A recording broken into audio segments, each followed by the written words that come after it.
are not eliminating God, they're eliminating models of God. You learn Sanskrit, go back to your scriptures, go back to your Vedas and realize that God is one. Division in Islam is prohibited. We understand the concept of God in Hinduism. Quran is the most positive book. Every day, more than 3,000 fetuses are being aborted in India after they identified that they're females. According to the statistics of 1996, US Department of Justice, 2,713 women are being raped every day. Every 32 seconds, one woman is being raped. I've been raped in US until the time I'm here. Islam has the solutions to the problems of the West.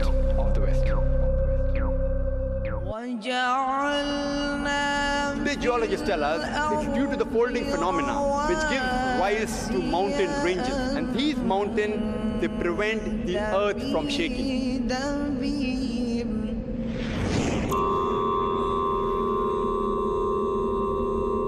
Inna khalaqna al-insana min nutfatin amshaj. We have created the human being from a minute quantity of mingled fluids. خلقنا الإنسان من نطفة أمشاج.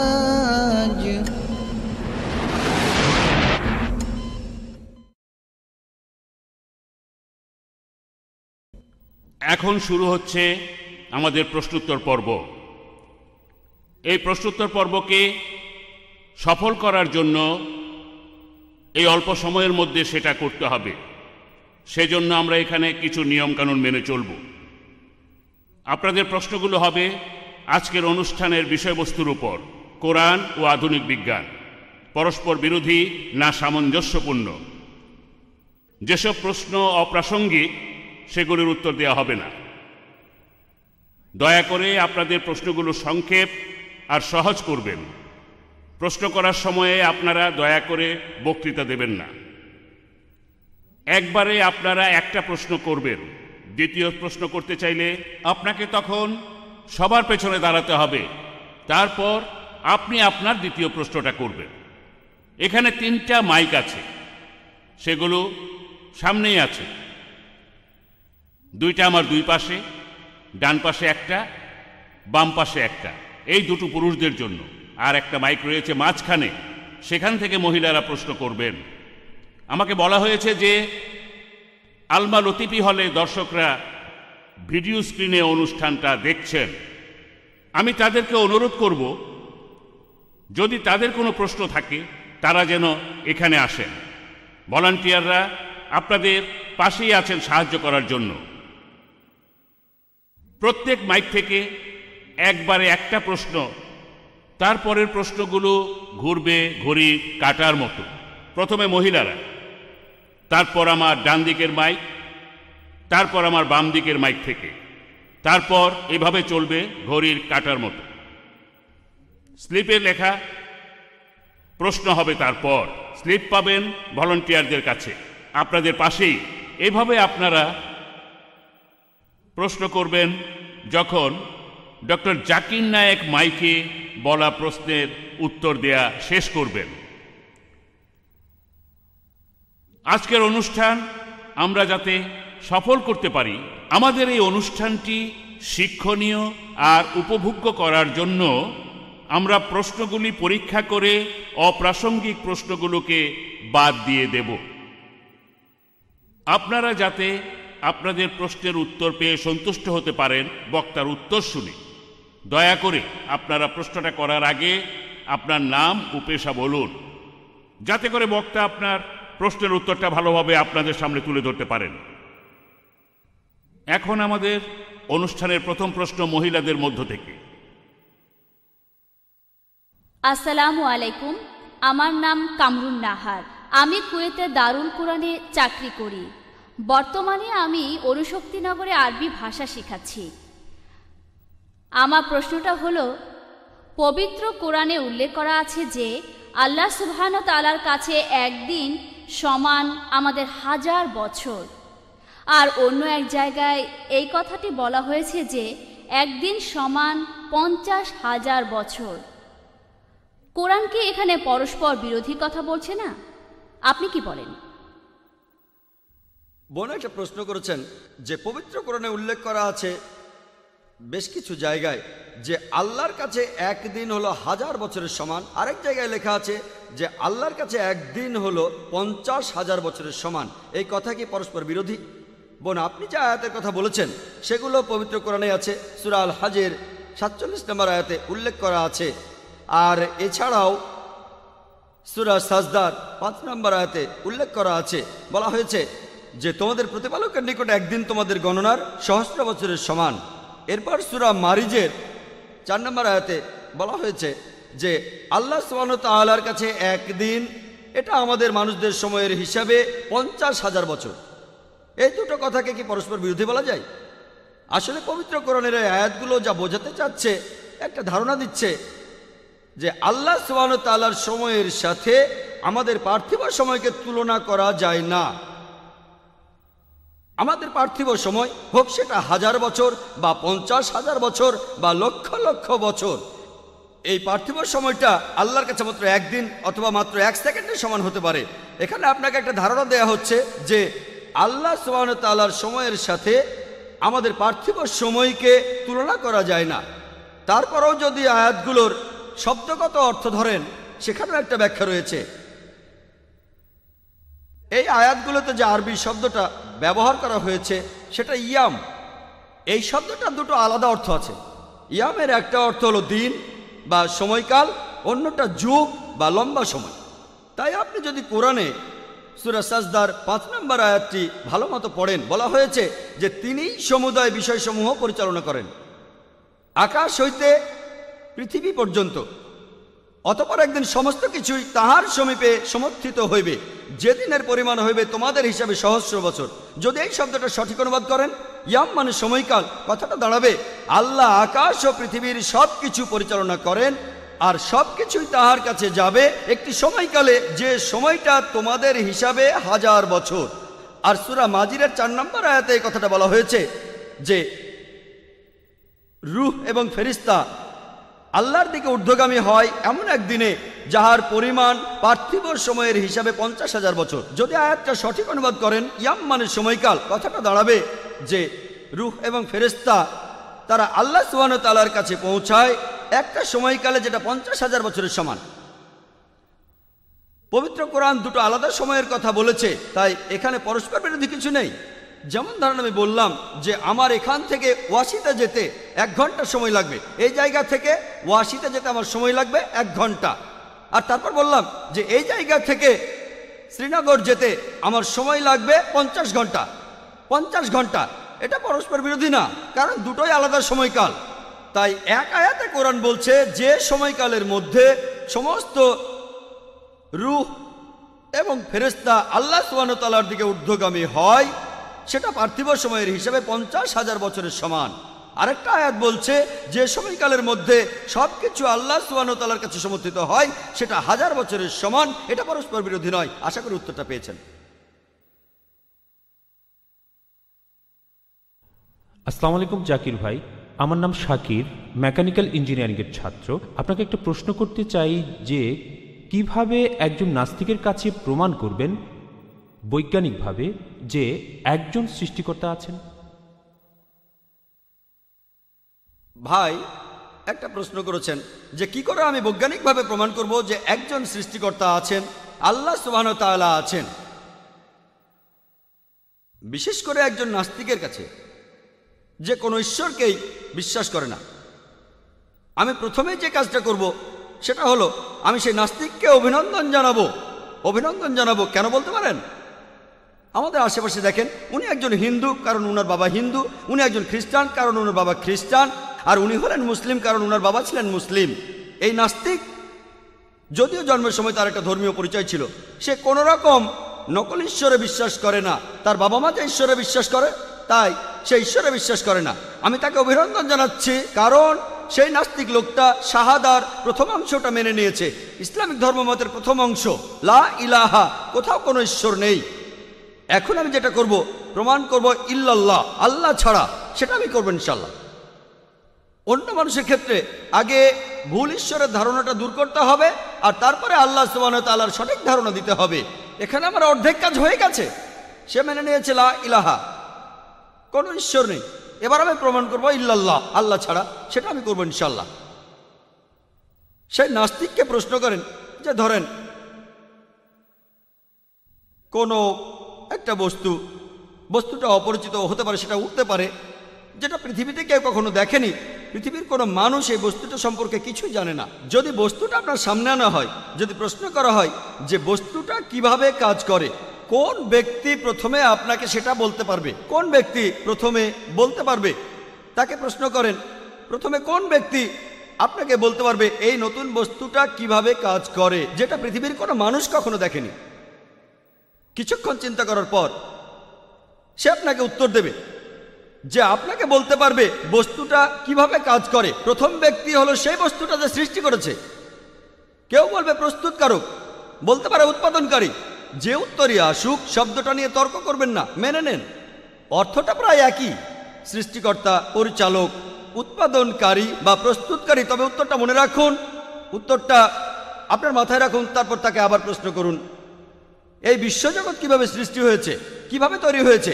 সে আপনাকে বিজ্ঞানের থিওরির কথা বলবে। তাকে বলবেন পবিত্র কোরআনে সূরা আম্বিয়ার 30 নম্বর আয়াতে বিজ্ঞানের থিওরির কথা সংক্ষেপে বলা হয়েছে। 1400 বছর আগে পবিত্র কোরআনে কে এই কথা লিখতে পারে? সে তখন বলতে পারে এটা হঠাৎ করে মিলে গেছে। কোনো তর্ক করবেন না। এরপরে প্রশ্ন করবেন, আমরা জানতাম না যে চাঁদের আলোটা আসলে প্রতিফলিত আলো, আমরা সেদিন জানলাম। সে আপনাকে বলবে যে হ্যাঁ, চাঁদের আলো প্রতিফলিত আলো, এটা নিজের আলো নয়। আবিষ্কারটা কবে হয়েছে? সে বলবে এই সেদিন, গতকাল, 50 বছর আগে, 100 বছর আগে, কিছুদিন আগে জেনেছি। তখন তাকে বলবেন কোরআন বলেছে যে চাঁদের আলোটা আসলে প্রতিফলিত আলো 1400 বছর আগে। কে এই কথাটা বলতে পারে? হয়তো এটাও হঠাৎ করে মিলে গেছে। কোনো তর্ক করবেন না, আপনি বলে যান আমরা জানতাম সূর্য স্থির। প্রশ্ন করেন সূর্য স্থির, সে বলবে না, সূর্য গতিশীল, চারপাশে ঘুরছে। আমরা এটা কবে জানলাম? এই সেদিন, 50 বছর আগে, 100 বছর আগে। কোরআন এই কথা বলেছে 1400 বছর আগে। সে ইতস্তত বোধ করবে। তারপরেও বলতে পারে কোনো বুদ্ধিমান লোক এটা লিখেছে।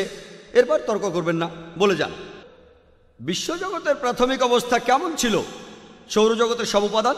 সে আপনাকে বলবে সব ছিল ধোঁয়া। এটা কিভাবে জানলাম? আমাদের কাছে প্রমাণ আছে, আমাদের কাছে এভিডেন্স আছে। তাকে বলেন কোরআন এই কথা বলেছে 1400 বছর আগে। কে এই কথা বলতে পারে? সে ইতস্তত করবে। তার উত্তরের জন্য অপেক্ষা করবেন না, বলে যান একটার পর একটা প্রশ্ন করতে থাকুন।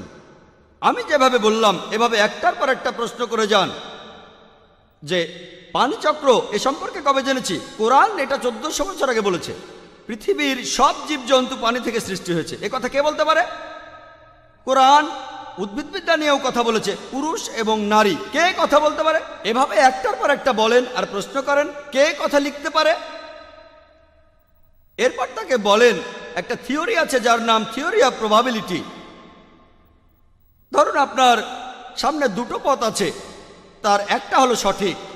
এখন আপনি সঠিক পথটা বেছে নেবেন, তার সম্ভাবনা একেবারে আন্দাজে সেটা 1/2। ধরুন আমি একটা পয়সা টস করলাম, হেড পড়তে পারে অথবা টেইল। আমি ঠিক বলবো তার সম্ভাবনা 1/2। যদি 2 বার টস করি, আমি যে 2 বারই ঠিক মতো বলতে পারবো তার সম্ভাবনা 1/2 গুণ 1/2 অর্থাৎ 1/4, 25% সম্ভাবনা। যদি 3 বার টস করি, 3 বারই ঠিক বলবো তার সম্ভাবনা 1/2 গুণ 1/2 গুণ 1/2 সমান 1/8, 12.5%। একটা ছক্কার 6টা দিক থাকে। যদি একটা ছক্কা ছুঁড়ে দেই, আমি ঠিকমতো বলবো তার সম্ভাবনা হলো 1/6। যদি আমি 2 বার ছুঁড়ি, 2 বারই ঠিক বলতে পারবো তার সম্ভাবনা 1/6 গুণ 1/6, 1/36। এটাকে বলা হয় থিওরি অফ প্রবাবিলিটি। যদি ছক্কাটা 2 বার ছুঁড়ি, তারপর পয়সা টস করি, 3 বারই ঠিক বলবো সেটা 1/6 গুণ 1/6 গুণ 1/2 অর্থাৎ 1/72। আপনি তাকে বলবেন সম্ভাবনার কথা। যদি প্রশ্ন করা হয় পৃথিবীর আকার কেমন, অনেক উত্তর হতে পারে। কেউ বলবে সমতল, কেউ বলবে ত্রিকোণা, কেউ বলবে ষড়ভুজের মতো, কেউ বলবে একটা পঞ্চভুজ, কেউ বলবে সপ্তভুজ, কেউ বলবে বর্গাকার। ধরেন সব মিলিয়ে 10টা আকার আছে। কেউ বলবে গোলাকার বা বর্তুলাকার। এখন কেউ আন্দাজে ঠিক মতো বলতে পারবে তার সম্ভাবনা হলো 1/10। চাঁদের যে আলোটা সেটা প্রতিফলিত আলো হতে পারে, আবার নিজের আলোও হতে পারে। কেউ আবারও আন্দাজে এটা ঠিকভাবে বলবে, সেটার সম্ভাবনা হলো 1/2। এখন এই দুটোই পৃথিবীর আকার আর চাঁদের আলো, আসলে প্রতিফলিত আলো, কেউ আন্দাজে বলবে আর ঠিকমতো মিলে যাবে, তার সম্ভাবনা 1/10 গুণ 1/2 সমান 1/20। পৃথিবীর জীবজন্তু কি দিয়ে তৈরি? কেউ বলতে পারে বালি, কেউ বলবে পাথর, কেউ বা বলবে অ্যালুমিনিয়াম, কেউ বলবে আবার সোনা। ধরেন 1000টা উপাদানের নাম বলবে। কেউ হয়তো বলবে পানি, আবার কেউ বলবে রূপা। 1000টা উপাদান, এখানে কেউ আন্দাজে উত্তরটা দেবে, সেটা ঠিক হবে। তার সম্ভাবনা এই থিওরি অনুযায়ী 1/1000। এই তিনটাই ঠিক হবে তার সম্ভাবনা।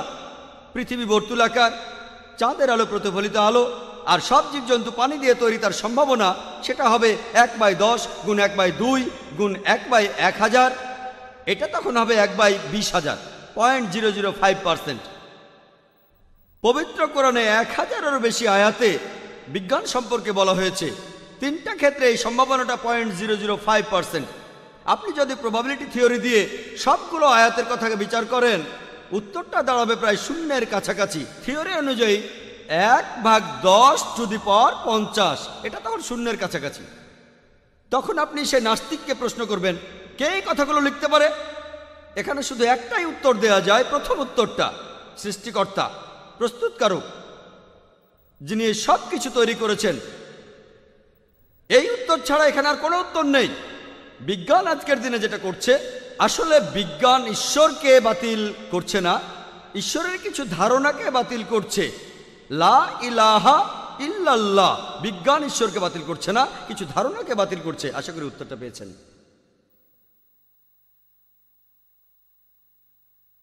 পরের প্রশ্ন মহিলাদের মধ্য থেকে। আসসালামু আলাইকুম ভাই, আমার নাম ফরিদা আনসারি। আমি একজন ল্যাবরেটরি টেকনিশিয়ান।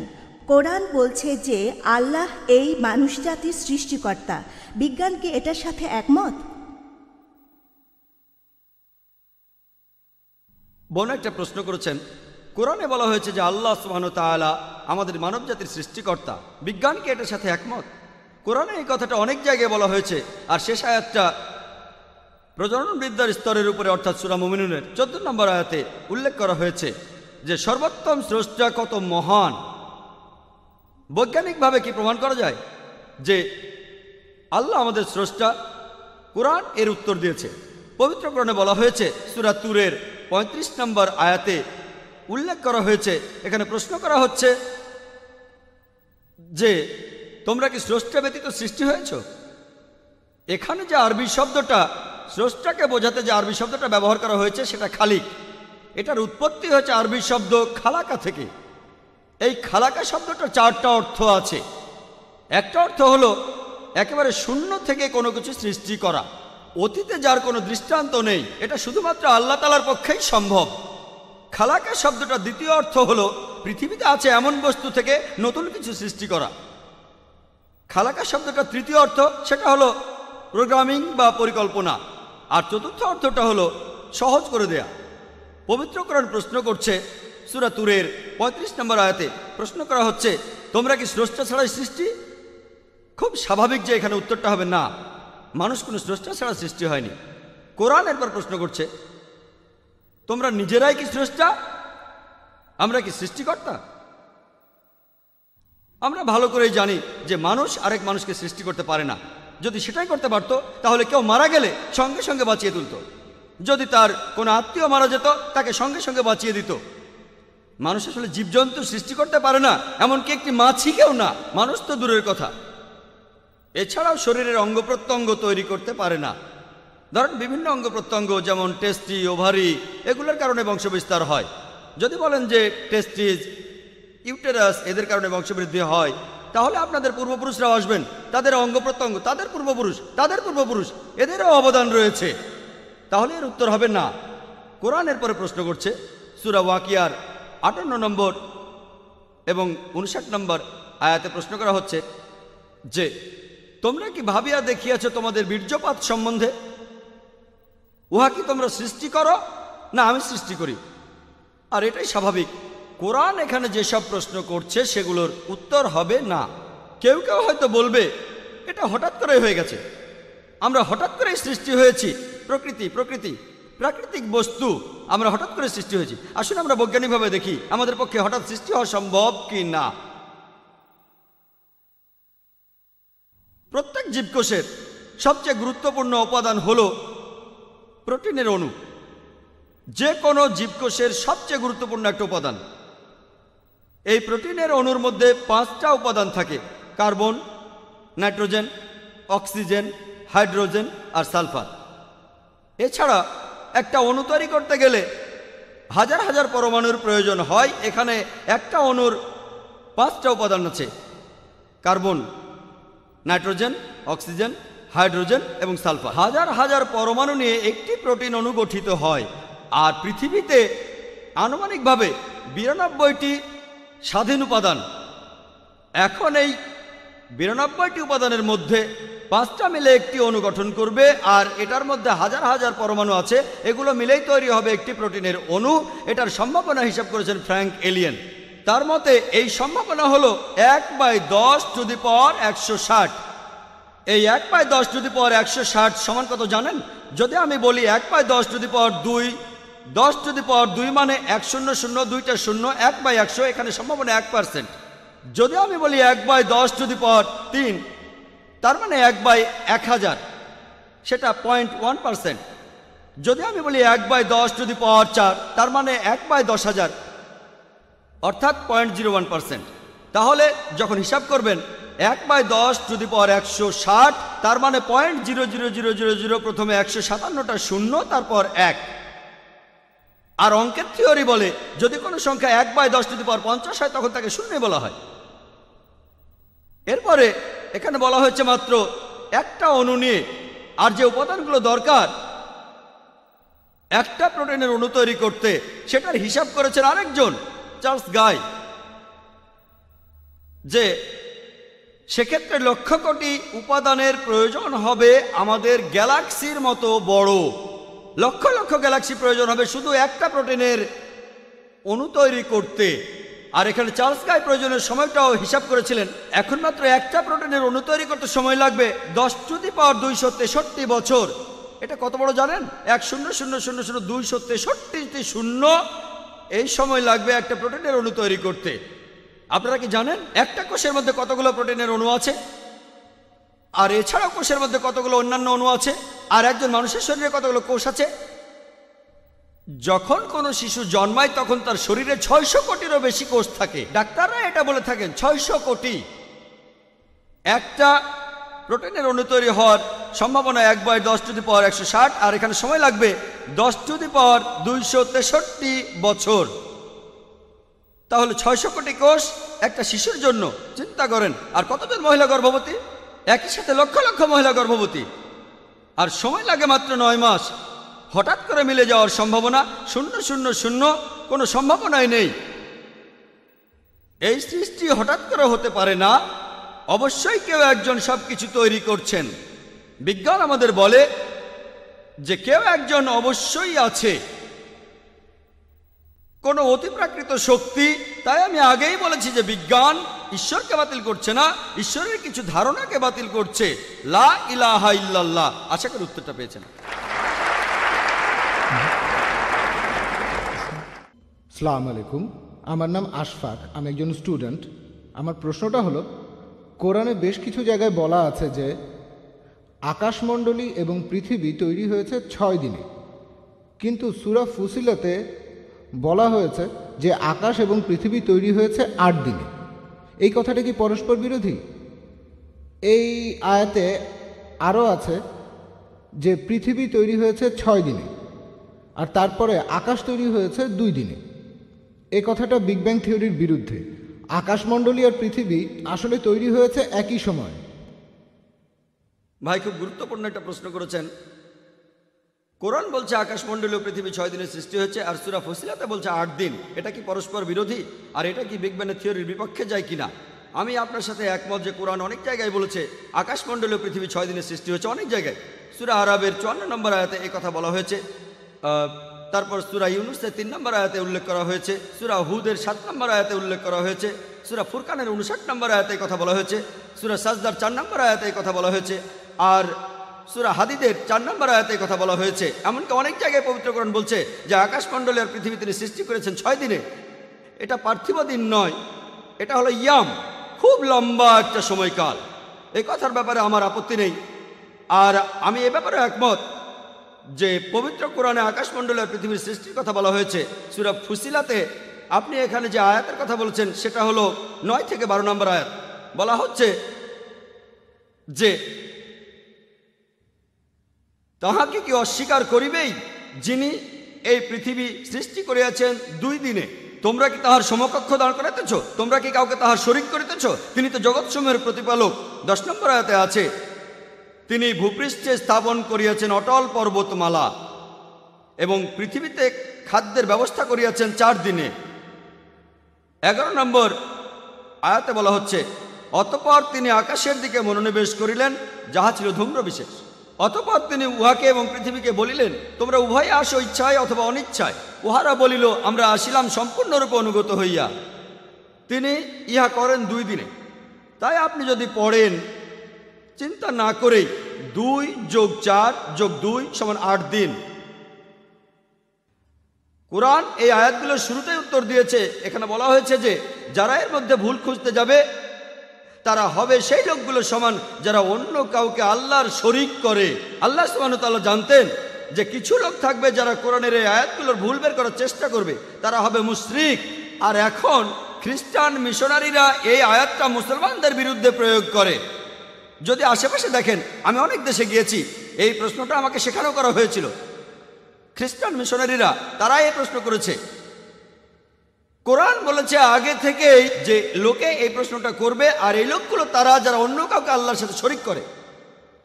এখন দেখা যাক এখানে প্রথম 2টা আয়াত, মানে সূরা ফুসিলাতের 9 নম্বর ও 10 নম্বর আয়াতে বলছে যে পৃথিবী সৃষ্টি হয়েছে 2 দিনে, তারপর পাহাড় পর্বত সেখানে বসানো হয়েছে, আর খাদ্যের ব্যবস্থা করা হয়েছে যথাযথভাবে 4 দিনে। তাহলে বলা হচ্ছে 2 দিনে পৃথিবী তৈরি হয়েছে, তারপর সেখানে পাহাড় পর্বত বসানো হয়েছে 4 দিনে, সব মিলিয়ে 6 দিন। তারপর 11 নম্বর আয়াতের প্রথম আরবি শব্দটা হলো সুম্মা। এখন এই আরবি শব্দ সুম্মা এর 3টা আলাদা অর্থ আছে। একটা হলো তারপর, আরেকটা হলো তখনই, আর অন্য আরেকটা হলো একই সাথে। আমি মেনে নিচ্ছি যে কোরআনের অনেক অনুবাদেই এই শব্দটাকে অনুবাদ করা হয়েছে তারপর। যদি সুম্মার অনুবাদ করেন তারপর, তাহলে কথাটা পরস্পর বিরোধী। অনুবাদ করেছে তারপর। আকাশমণ্ডলী সৃষ্টি হলো 2 দিনে, অর্থাৎ 2 + 4 + 2 = 8 দিন। তবে এখানে সঠিক অনুবাদ হবে, এখানে সুম্মা শব্দটার অনুবাদ হবে তখনই অথবা একই সাথে। আর আব্দুল্লাহ ইউসুফ আলহামদুলিল্লাহ এই আয়াতে সুম্মা শব্দটার সঠিক অনুবাদ করেছেন, অর্থাৎ একই সাথে।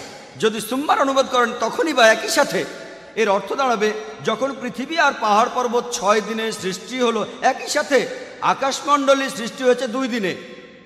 যেমন ধরেন কোনো একজন নির্মাতা, তিনি কথা বললেন যে আমার কোম্পানি একটা 10 তলা বাড়ি বানিয়েছে, একই সাথে বাড়ির চারপাশের দেয়ালটাও বানিয়েছে, মোট 6 মাস সময়। এরপর কোনো একজন লোক সেখানে ফ্ল্যাট কিনতে গেলেন, তারপর সেই নির্মাতার সাথে কথা বললেন, বাড়িটা সম্পর্কে বিস্তারিত জানতে চাইলেন। নির্মাতা বললেন বেসমেন্ট তৈরি করতে 2 মাস লেগেছে, আর পরের 4 মাসে 10 তলা বাড়িটা বানিয়েছি।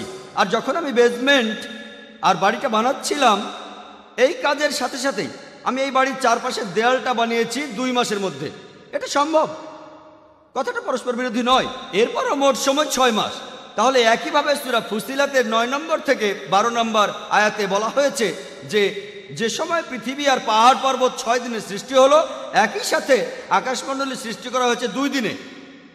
এটা পরস্পর বিরোধী নয়।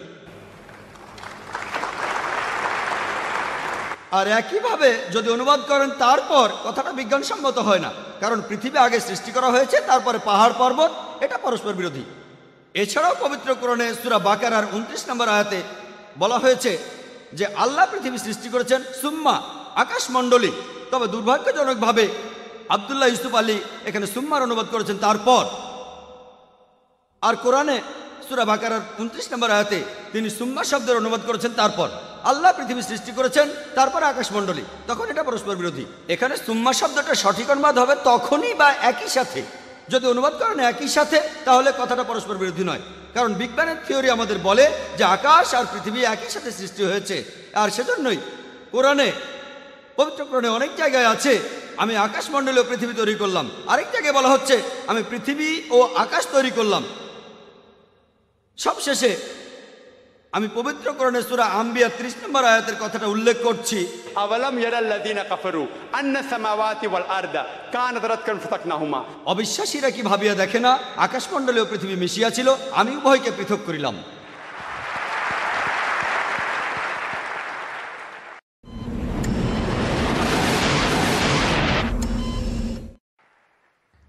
আমি ফারজানা মোল্লা।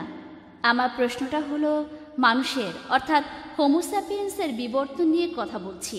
চার্লস ডারউইনের থিওরি, বিজ্ঞান এখানে ব্যাখ্যা দিচ্ছে যে প্রাকৃতিক নির্বাচনের কারণেই আজকে এই মানুষ জাতির সৃষ্টি হয়েছে।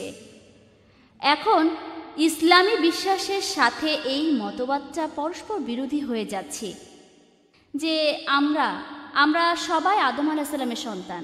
এখন এটা কিভাবে ব্যাখ্যা করা যায়? প্রশ্নটা খুবই গুরুত্বপূর্ণ। আমার কোনো বক্তৃতা, কোরআন ও আধুনিক বিজ্ঞান নিয়ে কোনো বক্তৃতা এই প্রশ্নটা ছাড়া সম্পূর্ণ হয় না। আমি এই বিষয়ে কথা বলেছি অনেক জায়গায়, কানাডায়, আমেরিকায়, ইংল্যান্ডে, সৌদি আরবে। কখনোই এই বিষয়টা সম্পূর্ণ হয় না, আর প্রশ্নোত্তর পর্ব সম্পূর্ণ হয় না এই প্রশ্নটা ছাড়া, অর্থাৎ theory of evolution. Charles Darwin বোন প্রশ্ন করলেন কিভাবে আমি কোরআনকে ডারউইনের বিবর্তনের মতবাদের সাথে মেলাবো। বোন, আমি এখন পর্যন্ত এমন কোনো বই পড়িনি যেটা বলছে বিবর্তনবাদের ফ্যাক্ট। সব বই বলছে বিবর্তনবাদের থিওরি। আমি এখন পর্যন্ত এমন কোনো বই দেখিনি যেটা বলছে বিবর্তনবাদের ফ্যাক্ট। যদি আপনি ডারউইনের বইটা পড়েন, the origin of the species, বলা হয়েছে যে চার্লস ডারউইন একটা দ্বীপে গিয়েছিলেন যার নাম গ্যালাপেগোস। তার জাহাজটার নাম ছিল HMS বিগল। আর তিনি দেখলেন সেখানে পাখি খুঁটে খুঁটে খাবার খাচ্ছে। পাখিগুলোর খোঁটাখুটির উপর নির্ভর করে তাদের ঠোঁট লম্বা আর ছোট হয়। এই পর্যবেক্ষণটা একটা প্রাণীর উপর করা হয়েছে, অনেক রকম প্রাণী নয়। চার্লস ডারউইন তার বন্ধু থমাস থমটনকে একটা চিঠি লিখেছিলেন 1861 সালে যে আমি প্রাকৃতিক নির্বাচনে বিশ্বাস করি না।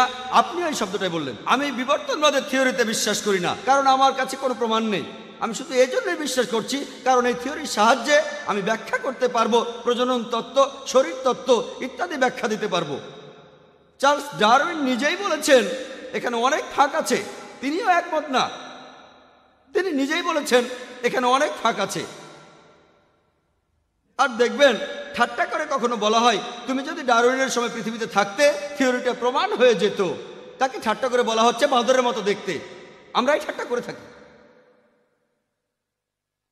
এখন এই থিওরি পৃথিবীর অনেক জায়গায় মনে করা হয় আসলে এটা সত্যি। কারণটা জানেন? আমি স্কুলে ডারউইনের থিওরি পড়েছি, এমনকি এখনো পড়ানো হয়। এখানে কারণটা কি বলতে পারেন? এখানে কারণটা হলো আপনারা যদি চার্চগুলোকে খেয়াল করেন, চার্চগুলো আগে ছিল বিজ্ঞানের বিরুদ্ধে। আর আপনারা জানেন তারা গ্যালিলিওকে মৃত্যুদণ্ড দিয়েছিল। গ্যালিলিওকে তারা মৃত্যুদণ্ড দিয়েছিল কেন? কারণ তিনি জ্যোতির্বিদ্যা সম্পর্কে এমন কথা বলেছিলেন যা বাইবেলের বিরুদ্ধে যায়, তাই তারা তাকে মৃত্যুদণ্ড দিয়েছিল। এখন পোপ ক্ষমা প্রার্থনা করেন।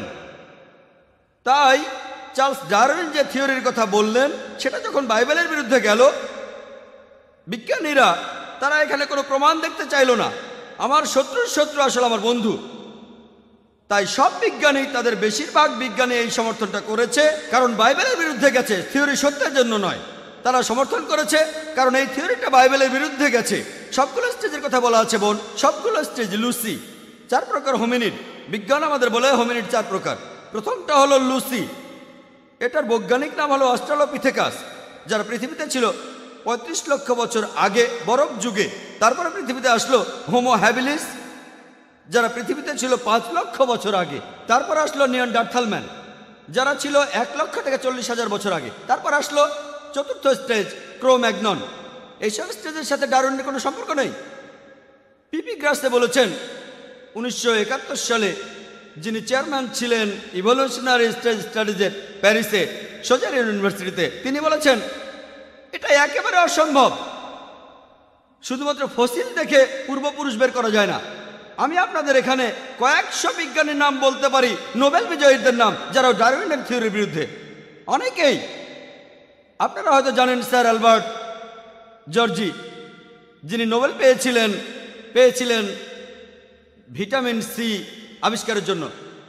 তিনি একটা বই লিখেছিলেন দ্য কেভিএফ অ্যান্ড ম্যান, ডারউইনের থিওরির বিরুদ্ধে। এরপর আপনি যদি স্যার ফ্রেড হোয়েলের বই পড়েন, তিনি সেখানে ডারউইনের থিওরির বিরুদ্ধে কথা বলেছেন। যদি আপনি রবার্ট অ্যালবার্টের নাম শোনেন, তিনি নতুন একটা বিবর্তনের থিওরি লিখেছেন ডারউইনের থিওরির বিরুদ্ধে। এটা চিন্তা করা যায় না, কল্পনা করা যায় না যে মানুষ এসেছে বাঁদর থেকে। যদি আপনারা স্যার স্যালসবেরির নাম শোনেন, একজন জীববিজ্ঞানী, তিনি বলেছেন এই ডারউইনের থিওরি বিশ্বাস করাটা খুবই অযৌক্তিক। যদি হোয়াইট মিটের নাম শোনেন, স্যার হোয়াইট মিট, তিনিও ডারউইনের থিওরির বিরুদ্ধে বই লিখেছেন। তিনিও একজন জীববিজ্ঞানী। আমি কয়েকশো জনের নাম বলতে পারি। আজকের দিনেও এটা স্কুলে পড়ানো হয়।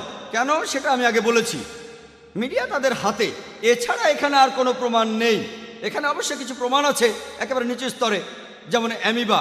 নিচু স্তরের প্রাণীর ক্ষেত্রে যেমন অ্যামিবা নিজেকে প্যারামেশিয়ায় বদলে ফেলে। কোরআনের কথা বলে না যে অ্যামিবা বদলায় না, কোরআন কথা বলে না। যদি প্রমাণ করা যায় সেক্ষেত্রে হয়তো সম্ভব, এটা কোরআনের বিরুদ্ধে নয়, কিন্তু এখানে কোনো প্রমাণ নেই। লোকে মলিকিউলার বায়োলজি থিওরির কথা বলে, জেনেটিক কোডিংয়ের কথা বলে। হ্যান্সিস ক্রেগের মত অনুযায়ী, যিনি এ ব্যাপারে একজন বিশেষজ্ঞ, তিনি বলেছেন এটা অকল্পনীয়। যদি আবারও আপনি হিসাব করেন সেই প্রবাবিলিটি যে একটা ডিএনএ সেটা দিয়েই বাঁদর থেকে মানুষ হয়েছে, এটাও শূন্য হবে। যদি আমি আবার হিসাব করি, আপনারা শুধু বিরক্তই হবেন। আপনাদের একটা প্রোটিন অণুর হিসাব দেখিয়েছিলাম, হিসাবটা এরকম হবে, একটা ডিএনএ। এটা আসলে কোনোভাবেই সম্ভব নয়। আপনারা জানেন নতুন একটা থিওরি এসেছে যে সমকামিতা জিনের মধ্যেই আছে। আমি খবরটা পড়েছিলাম টাইমস অফ ইন্ডিয়ায়। আমি ভেবেছিলাম এবারে আমি যখন রবিবারে আবার আমার পরের লেকচারটা দেব, আমাকে এই প্রশ্নটা তখন করা হবে, যদি সমকামিতা জিনের মধ্যেই থাকে, আল্লাহ আমাদের কেন দোষ দেবেন? কোরআন সমকামিতার বিরুদ্ধে কথা বলেছে। আমি বললাম যে এটা আসলে থিওরি, অপেক্ষা করুন প্রমাণিত হোক, এখনই মন্তব্য করবেন না। এরপর মাত্র কয়েক মাস পরেই দেখা গেল এই থিওরিটা ভুল প্রমাণিত হলো। আর যে লোক এই থিওরির কথা বলেছিল যে সমকামিতার জিনেই আছে, সে নিজেই একজন সমকামী। সেজন্যই বলেছি আমি কথা বলবো বিজ্ঞানের প্রতিষ্ঠিত সত্য নিয়ে, থিওরি আর অনুমান নিয়ে নয়। ডারউইনের থিওরি প্রমাণিত কিছু নয়। আমরা মানুষরা বাঁদর থেকে আসিনি। অনেক বিজ্ঞানী এই থিওরির বিরুদ্ধে কথা বলেন, আর পবিত্র কোরআনের বিরুদ্ধে কথা বলেছে। কোরআন বলছে প্রথম মানুষ হলেন আদম আলাইহিস সালাম। ইনশাল্লাহ আমরা এটা আবিষ্কার করব, হয়তো 100 বছর পরে বা 1000 বছর পরে। এটা নিয়ে গবেষণা হচ্ছে যে মানুষ জাতি একটা যুগল থেকে তৈরি হয়েছে কি না। তবে এটা শুধু থিওরি। এটা কোরআনের আয়াতও আছে যে মানুষ জাতি তৈরি হয়েছে একটি যুগল থেকে, পুরুষ ও নারী। এটা শুধুই থিওরি, তাই এটার কথা আমার লেকচারে বলিনি। ইনশাল্লাহ এটা প্রতিষ্ঠিত হবে 50 বছর পরে বা 100 বছর পরে। সেদিন আমরা জানবো কোরআন বিজ্ঞানের কথাই বলছে, পরস্পর বিরোধী কিছু নয়, বিজ্ঞানের প্রতিষ্ঠিত সত্যের সঙ্গে অসামঞ্জস্যপূর্ণ কিছু নয়। আশা করি উত্তর পেয়েছেন। আসসালামু আলাইকুম, আমি আব্দুস সামি, আমি স্টুডেন্ট। কোরআনে বলা হয়েছে যে অবিশ্বাসীদের হৃদয় বন্ধ করা আছে, কিন্তু বিজ্ঞান আমাদের বলে মানুষের ব্রেইন চিন্তা করে, হৃদয় না। এটা একটু ব্যাখ্যা করেন প্লিজ। ভাই একটা প্রশ্ন করেছেন যে কোরআনে আছে অবিশ্বাসীদের হৃদয় ঢেকে দিয়েছেন আল্লাহ সুবহানাহু ওয়া তাআলা। আজকে বিজ্ঞান আমাদের বলে আমাদের ব্রেনই সব চিন্তা করে, হৃৎপিণ্ড না। আমিও একমত। তাহলে কোরআনকে অবৈজ্ঞানিক যখন বলা হচ্ছে হৃদয় ঢেকে দেওয়া হয়েছে, আমিও মেনে নিচ্ছি যে কোরআনে বিভিন্ন জায়গায় বলা হয়েছে, যেমন সূরা বাকারার 7 নম্বর আয়াতে বলা হয়েছে যে আল্লাহ হৃদয় ঢেকে দিয়েছেন কাফির লোকদের হৃদয়। সে কথাই বলা হয়েছে যে তাদের হৃদয়কে ঢেকে দেওয়া হয়েছে। এখানে যে আরবি শব্দটা আছে সেটা হচ্ছে কলব। এই আরবি শব্দ কলবের দুটো অর্থ আছে, একটা হলো হৃদয়, আরেকটা হলো বুদ্ধিমত্তা। তাই যদি সঠিকভাবে অনুবাদ করেন, এখানে বলা হয়েছে আল্লাহ তাদের বুদ্ধিমত্তাকে ঢেকে দিয়েছেন অবিশ্বাসীদের বুদ্ধিমত্তা। আর এটা বৈজ্ঞানিকভাবে প্রমাণিত যে বুদ্ধিমত্তাকে ঢেকে দেওয়া হবে, হৃদয়কে নয়। তবে একজন শ্রোতা আমাকে প্রশ্ন করেছিল, ভাই জাকির, আমি মেনে নিলাম যে কলব মানে হৃদয় আর বুদ্ধিমত্তাও হতে পারে, কিন্তু একটা আয়াতে বলা হয়েছে যে বুকের পেছনে হৃদয় থাকে। তাহলে এখানে আপনি কি উত্তর দেবেন? সেই লোক কোরআনের একটা আয়াত বলেছিল, সূরা হাজের 46 নম্বর আয়াতে উল্লেখ করা আছে, বলা হয়েছে যে চক্ষু তো অন্ধ নয়, বরং তাহাদের বক্ষের পশ্চাতে যে হৃদয় রহিয়াছে উহাই অন্ধ। তাহলে কোরআন বলছে যে চোখ আসলে অন্ধ নয়, তাহাদের বুকের ভেতরে যে হৃদয় আছে সেটাই অন্ধ। বিজ্ঞান আমাদের বলে যে চোখ দেখতে পারে, হৃদয় দেখতে পারে না। তাহলে কি এই আয়াতটা অবৈজ্ঞানিক? এখানে তো অনুবাদটা হৃদয়ই হবে, বুদ্ধিমত্তা হবে না। তখন তাকে বললাম, আমি মানছি যে এই শব্দটার আসলে দুটো অর্থ আছে, তবে বুক শব্দটার জন্য যে আরবি ব্যবহার করা হয়েছে সেটা সদর। সদর শব্দটার আবার দুটো অর্থ আছে, একটা হলো বুক, আরেকটা হলো কেন্দ্র। দেখেন যেভাবে আমরা হেড অফ ইনস্টিটিউশনকে বলি সদর অফ দ্য ইনস্টিটিউশন, অর্থাৎ এটা কেন্দ্র। আপনারা পাকিস্তানে দেখবেন, ইন্ডিয়াতে বলা হয় কেন্দ্র, পাকিস্তানে বলে সদর, অমুক জিনিসের সদর, তমুক জিনিসের সদর। পাকিস্তানে বলা হয় সদর আর ইন্ডিয়াতে বলা হয় কেন্দ্র। সদরের আরেকটা অর্থ কেন্দ্র। তাহলে সঠিক অনুবাদটা হলো, বস্তুত চক্ষু অন্ধ নয়, বরঞ্চ তাহাদের বুদ্ধিমত্তা যাহা রহিয়াছে কেন্দ্রে, বুদ্ধিমত্তাই অন্ধ। যেমন আমি আমার কথা শুরুতে কোরআনের একটা উদ্ধৃতি দিয়েছিলাম, সূরা তাহার 25 থেকে 28 নম্বর আয়াতে উল্লেখ করা আছে, রাব্বি শুরহ লি সাদরি, হে আমার প্রতিপালক আমার বক্ষ প্রশস্ত করিয়া দাও।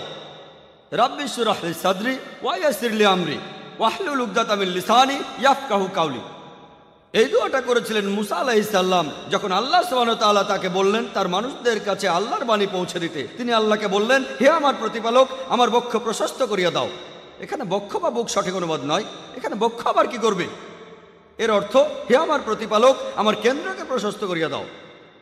রাব্বি শুরহ লি সাদরি ওয়া ইয়াসির লি আমরি, এবং আমার কর্ম সহজ করিয়া দাও।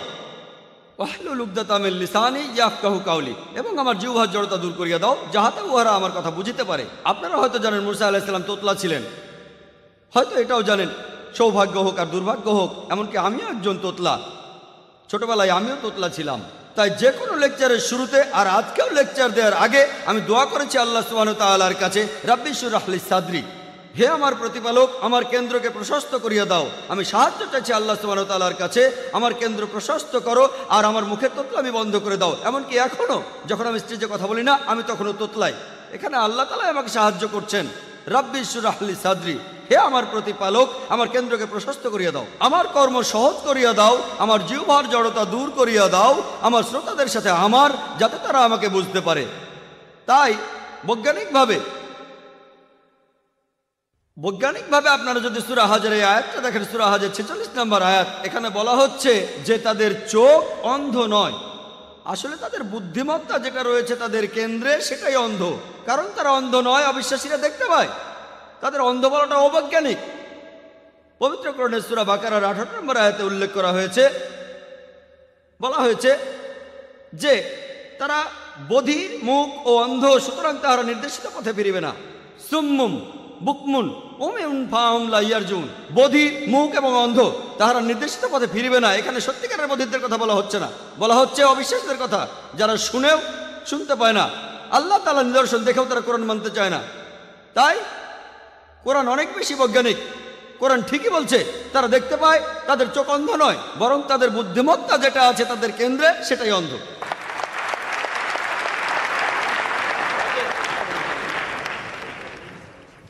আসসালামু আলাইকুম জাকির ভাই, আমি আগে হিন্দু ছিলাম আর আমি মুসলমান হয়েছি কিছুদিন আগে।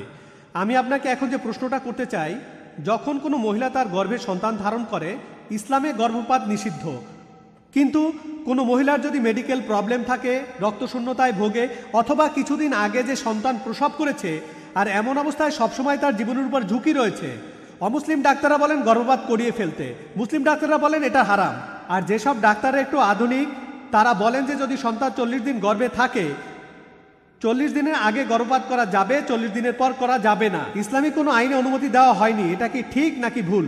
ভাই, আপনি একটা প্রশ্ন করেছেন। আপনি বললেন যে এখনকার দিনে অনেক ক্ষেত্রে গর্ভপাত ঘটানো হয়, কিন্তু পবিত্র কোরআনে কোনো গর্ভপাতের অনুমতি দেওয়া হয়নি। এমনকি যখন মায়ের জীবনের উপর ঝুঁকি থাকে, পবিত্র কোরআনে গর্ভপাত নিয়ে বলা হয়েছে, সূরা আনামের 151 নম্বর আয়াতে উল্লেখ করা আছে।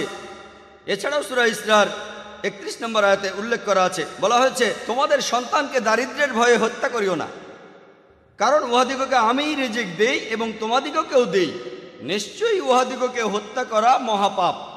তাহলে গর্ভপাত ঘটানো হারাম স্বাভাবিক পরিস্থিতিতে, যেমন ধরুন শুকরের মাংস হারাম, অ্যালকোহল হারাম, মৃত পশুর মাংস হারাম, তবে একই সাথে কোরআন বলছে 4টি আলাদা জায়গায়। সূরা বাকারার 173 নম্বর আয়াতে বলা হয়েছে, সূরা মাইদার 3 নম্বর আয়াতে বলা হয়েছে, সূরা আনামের 145 নম্বর আয়াতে বলা হয়েছে এবং সূরা নাহালের 115 নম্বর আয়াতে উল্লেখ করা হয়েছে। বলা হয়েছে যে যদি নিরুপায় হইয়া কেহ আল্লাহর নির্দেশ পালন না করে, আল্লাহ সেক্ষেত্রে ক্ষমাশীল। যদি নিরুপায় হয়ে আপনি আল্লাহর নির্দেশ পালন না করেন, আল্লাহ সেক্ষেত্রে ক্ষমা করবেন। ধরুন অনাহারে মারা যাচ্ছেন, শূকরের মাংস ছাড়া খাওয়ার কিছুই নেই, তখন সেটাই হালাল হয়ে যাবে, সেটাই হালাল, তবে সেটা তখনকার জন্যই, পরে আর সেটা খেতে পারবেন না। আপনি কোনো জঙ্গলে গেলেন, সেখানে শূকরই হলো একমাত্র খাদ্য, অথবা মরুভূমিতে শুধুমাত্র সেই সময়টার জন্য শূকর খাওয়া হালাল। আপনি যদি শহরে ফিরে আসেন তখন ওটা আবার হারাম।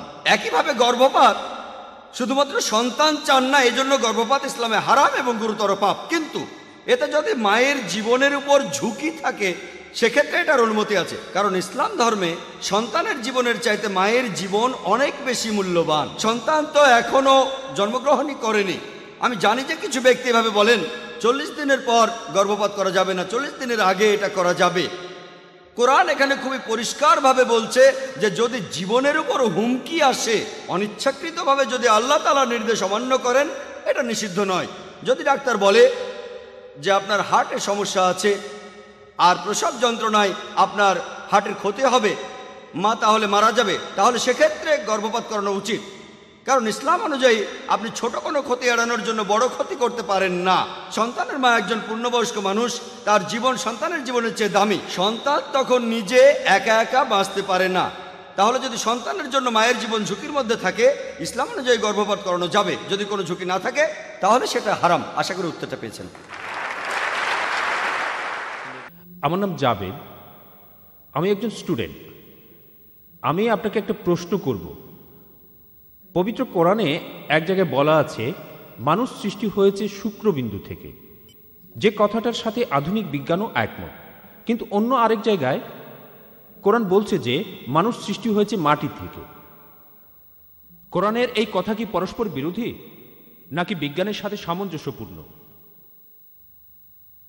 ভাই একটা প্রশ্ন করেছেন যে পবিত্র কোরআনে এক জায়গায় বলা হচ্ছে যে মানুষ সৃষ্টি হয়েছে শুক্রবিন্দু থেকে, আধুনিক বিজ্ঞানও একই কথা বলছে। আরেক জায়গায় বলছে মানুষ সৃষ্টি হয়েছে মাটি থেকে।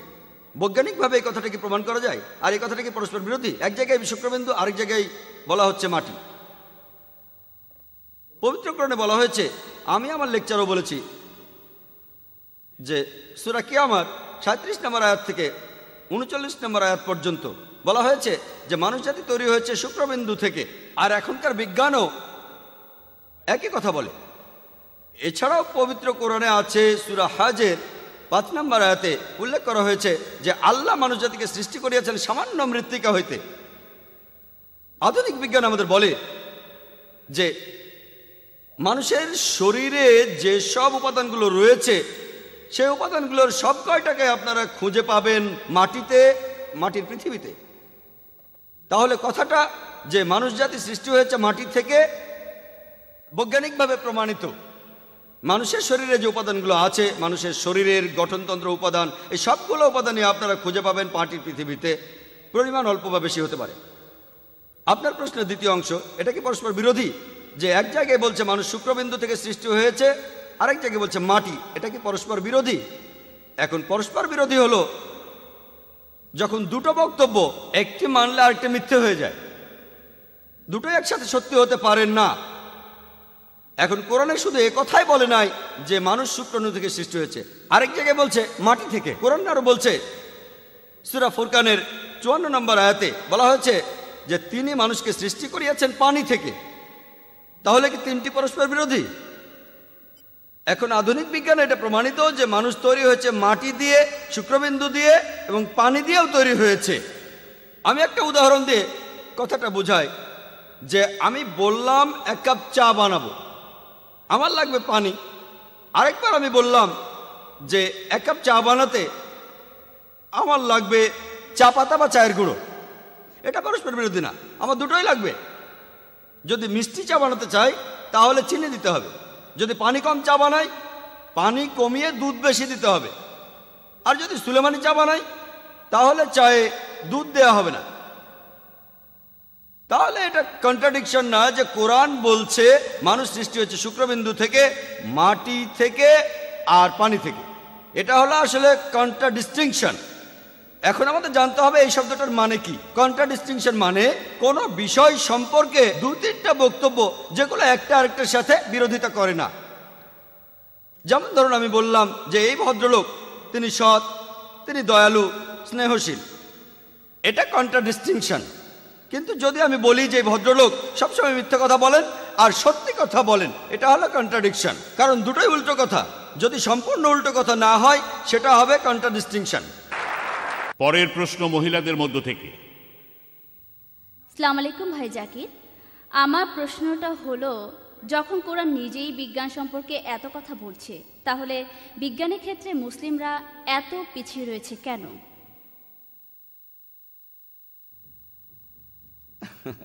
বোন, আপনি প্রশ্ন করেছেন যখন কোরআনে এত বেশি বিজ্ঞানের কথা বলা হয়েছে, মুসলমানরা তাহলে কেন পেছনে পড়ে আছে? বোন, আমি এখানে দায়ী করব মিডিয়াকে।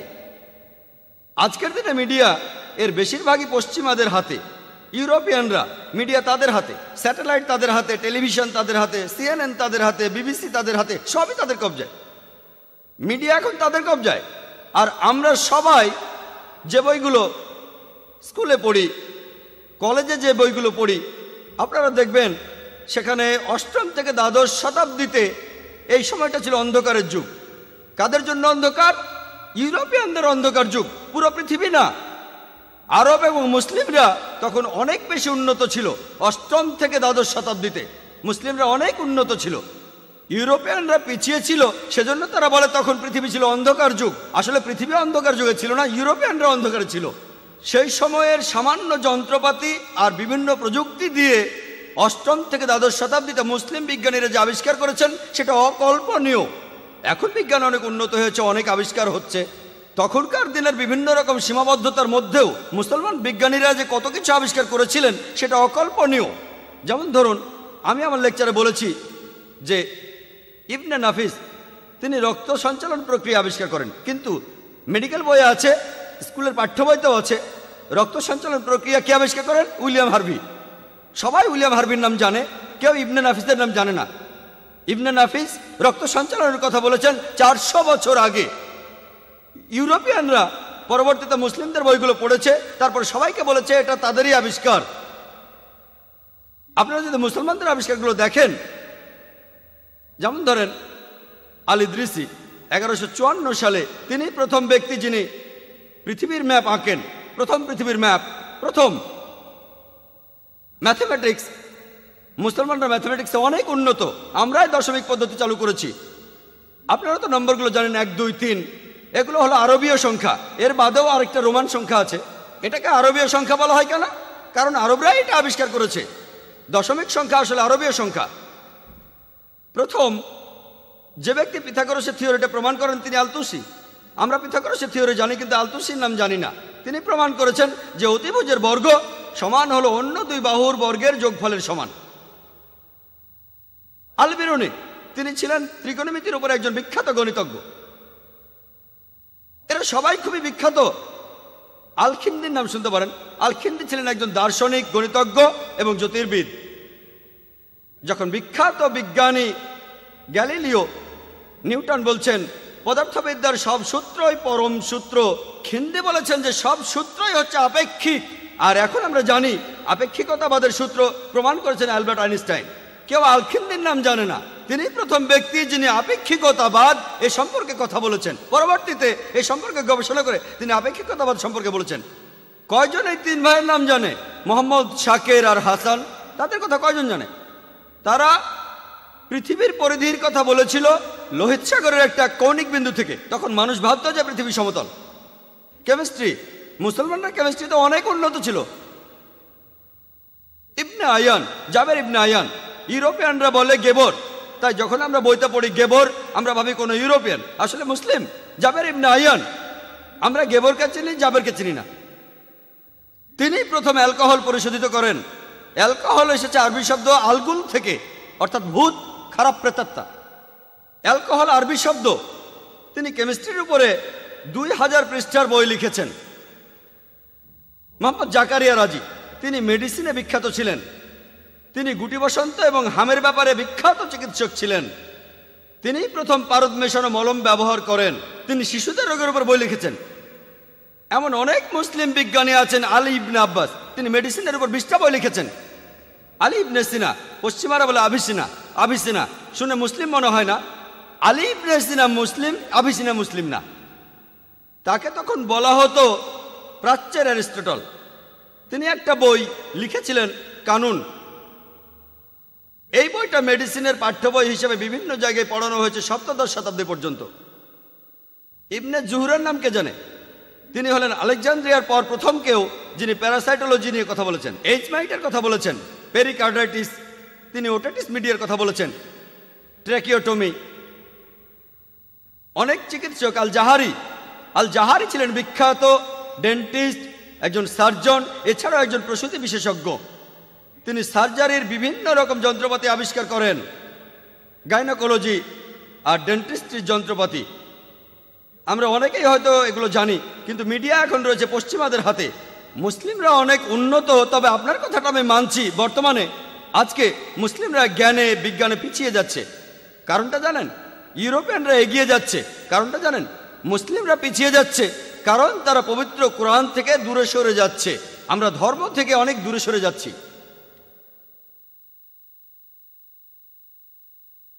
আর ইউরোপিয়ানরা কেন এত উন্নত হলো জানেন? ধর্ম থেকে তারাও দূরে সরে যাচ্ছে। ইউরোপিয়ানরা উন্নত হচ্ছে কারণ তারা ধর্ম থেকে দূরে সরে যাচ্ছে। মুসলিমরা আমরা পিছিয়ে যাচ্ছি কারণ আমরাও ধর্ম থেকে দূরে সরে যাচ্ছি। এখানে আমি মুসলিম ভাই বোনদের অনুরোধ করব, অমুসলিমদেরও বলবো, আপনাদের সবাইকে বলছি, কেন আপনারা পবিত্র কোরআন পড়বেন না অর্থ বুঝে? কেন আমরা আয়াতগুলোর অর্থ বুঝবো না? আমরা কোরআন নিয়ে যা করি চুমু দিয়ে উপরে রেখে দেই। কোরআন শুধু চুমু খেয়ে উপরে রাখার জন্য নয়, দৈনন্দিন জীবনে কোরআনের নীতি প্রয়োগ করতে হবে। যদি দৈনন্দিন জীবনে কোরআন মেনে চলেন, অর্থ বুঝে পড়েন, ইনশাল্লাহ আমরা আবার পৃথিবীতে সবার উপরে থাকবো। আশা করি উত্তরটা পেয়েছেন। وَمِنْ آيَاتِهِ اللَّيْلُ وَالنَّهَارُ وَالشَّمْسُ وَالْقَمَرُ لَا تَسْجُدُوا لِلشَّمْسِ وَلَا لِلْقَمَرِ وَاسْجُدُوا لِلَّهِ الَّذِي خَلَقَهُنَّ إِن كُنتُمْ إِيَّاهُ تَعْبُدُونَ.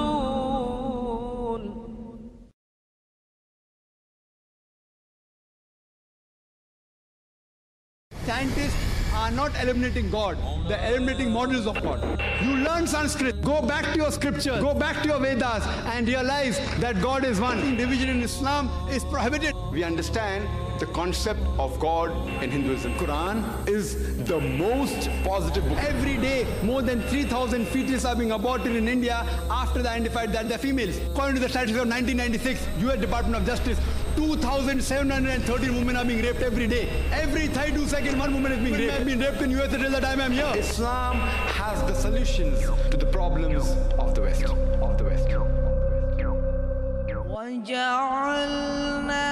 The geologists tell us it's due to the folding phenomena which give rise to mountain ranges, and these mountains, they prevent the earth from shaking.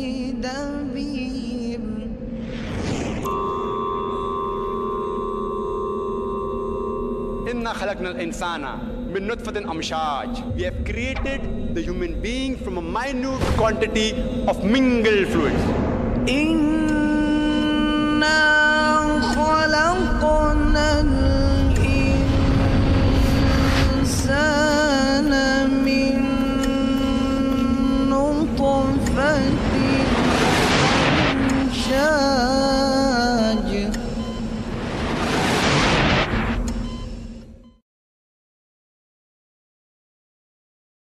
আমি ভলান্টিয়ার ভাইদের অনুরোধ করব, অমুসলিম শ্রোতাদের যেন এখানে প্রশ্ন করার সুযোগ দেয়া হয়। একটা মাইকে অমুসলিম ভাইদের আপনারা প্রশ্ন করার সুযোগ দিন। আমার নাম কে মহেশ, একটা কলেজে পলিটেকনিক ডিপার্টমেন্টের লেকচারার। আমি মুসলমানদের বিয়ে নিয়ে একটা প্রশ্ন করতে চাই। ইসলাম ধর্মে কেন একজন পুরুষকে একাধিক বিয়ের অনুমতি দেয়? ভাই প্রশ্ন করেছেন যে কোরআনে কেন বলা হচ্ছে যে একজন পুরুষ একাধিক বিয়ে করতে পারবেন। কোরআন হলো একমাত্র ধর্মীয় গ্রন্থ, পৃথিবীর একমাত্র বই যেটা বলছে মাত্র একটা বিয়ে করো। এই পৃথিবীর অন্য কোনো ধর্মগ্রন্থ বলে না, হোক সেটা রামায়ণ, মহাভারত, ভগবদ গীতা, বাইবেল, কোনো ধর্মগ্রন্থই বলে না একটাই বিয়ে করো, শুধুমাত্র কোরআন বাদে। পবিত্র কোরআনের সূরা নিসার 3 নম্বর আয়াতে উল্লেখ করা আছে যে বিবাহ করো তোমাদের পছন্দ মতো 2, 3 অথবা 4 জনকে, তবে যদি সুবিচার করতে না পারো তবে একজনকেই। যদি সুবিচার করতে না পারেন তবে একজনকেই। তা না হলে যদি সুবিচার করতে পারেন, কোরআন একটা সীমারেখা দিয়ে দিয়েছে 2, 3 বা 4 জন, সর্বোচ্চ 4 জন, তার বেশি নয়। অন্যান্য ধর্মে পুরুষকে বিয়ে করার অনুমতি দেয়া আছে তারা যতগুলো চায়। কোরআন বিয়ের সর্বোচ্চ সংখ্যা বেঁধে দিয়েছে 4 জন। কারণ জানেন, আপনারা যদি এই ব্যাপারটা একটু ভালোভাবে দেখেন, এখানে বলা হয়েছে একই সময়ে সূরা নিসার 129 নম্বর আয়াতে উল্লেখ করা আছে স্ত্রীদের সাথে সমান ব্যবহার করা কঠিন। এটা কঠিন, তবে কোনো একজনের দিকে পুরোপুরি ঝুঁকিয়ে পড়িও না। একাধিক বিয়ে করার জন্য বেশি নেকি পাবেন না, বেশি দয়াও পাবেন না। কোনো হাদিসে বলা নেই একাধিক বিয়ে করলে বেশি নেকি পাবেন। তবে একটা হাদিসে আছে যদি বিয়ে করেন আপনার অর্ধেক দিন পূরণ হবে। একজন আমাকে প্রশ্ন করলো, তাহলে কি আমি 2টো বিয়ে করলে আমার সম্পূর্ণ দিন পূরণ হবে? না, বিয়ে করলে আপনি ব্যভিচারের হাত থেকে রক্ষা পাবেন, সেজন্য বিয়ে করা ফরজ। তবে একটা বিয়ে করেন বা 2টো বিয়ে করেন আপনার অর্ধেক দিনই পূরণ হবে। এখন কথা হলো ইসলাম ধর্ম কেন বহুবিবাহের অনুমতি দেয়?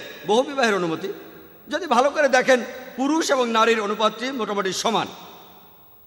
কিন্তু মানুষের শৈশবে দেখা যায় মেয়ে সন্তান অপেক্ষাকৃত শক্তিশালী। মেডিকেলি শিশু বিশেষজ্ঞকে জিজ্ঞেস করলেই পাবেন মেয়ে শিশুরা রোগ জীবাণুকে ছেলে শিশু চাইতে ভালোভাবে প্রতিরোধ করতে পারে। তাই মেয়ে সন্তানেরা বেশি বাঁচে ছেলে সন্তানের চেয়ে। মেয়ে শিশু চাইতে ছেলেরা বেশি মারা যায়, বড় হওয়ার পর অ্যাক্সিডেন্টে মারা যায়, ধূমপানে মারা যায়, যুদ্ধে মারা যায়। নারীর চাইতে পুরুষ বেশি সংখ্যায় মারা যায়। আফগানিস্তানে যুদ্ধ জানেন, সেখানে কয়েক লক্ষ মানুষ মারা গেছে, বেশিরভাগই পুরুষ। যে কোনো দুর্যোগের কথা বলেন না কেন, মহিলার চাইতে পুরুষ বেশি মারা যায়। যদি পরিসংখ্যান দেখেন তাহলে ইন্ডিয়া সেই স্বল্প সংখ্যক দেশগুলোর মধ্যে একটা যেখানে মহিলার সংখ্যা পুরুষের চেয়ে কম। কারণ জানেন, কারণ মেয়ে শিশু হত্যা।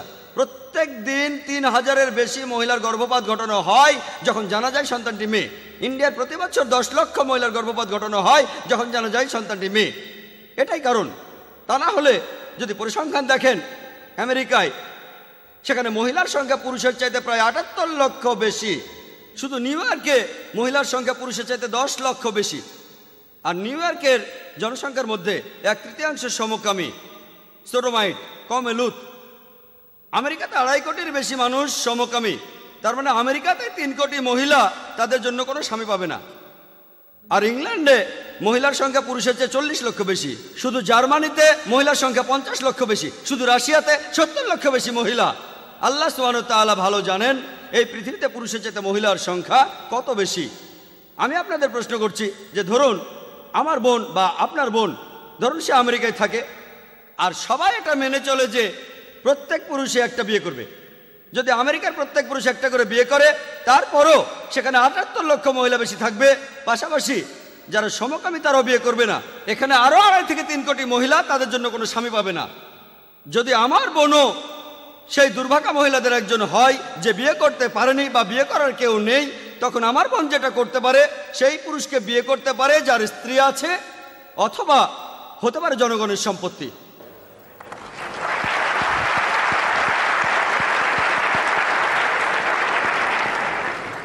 এবারের প্রশ্ন বাম পাশের মাইক থেকে। আসসালামু আলাইকুম, আমার নাম সাদি আনোয়ার। আল্লাহ সুবহানাহু ওয়া তাআলা সব কিছু সৃষ্টি করেছেন।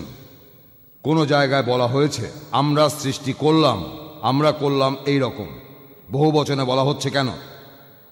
ভাই একটা প্রশ্ন করেছেন, কেন পবিত্র কোরআনে আল্লাহ সুবহানাহু ওয়া তাআলা নিজেকে আমরা বলেছেন? এর মানে কি একজনের বেশি?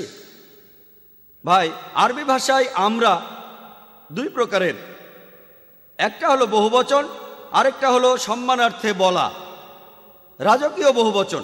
যেমন একটা উদাহরণ দিয়ে হয়তো জানেন, রাজীব গান্ধী কিভাবে কথা বলতেন? তিনি বলতেন হাম দেখনা চাহতে হাম। এই হাম শব্দটা বহুবচন না, এটা একবচন, এটাকে বলা হয় রাজকীয় বহুবচন। একইভাবে আল্লাহ সুবহানাহু ওয়া তাআলা কোনো জায়গায় বলছেন আমি, কোনো জায়গায় বলছেন আমরা।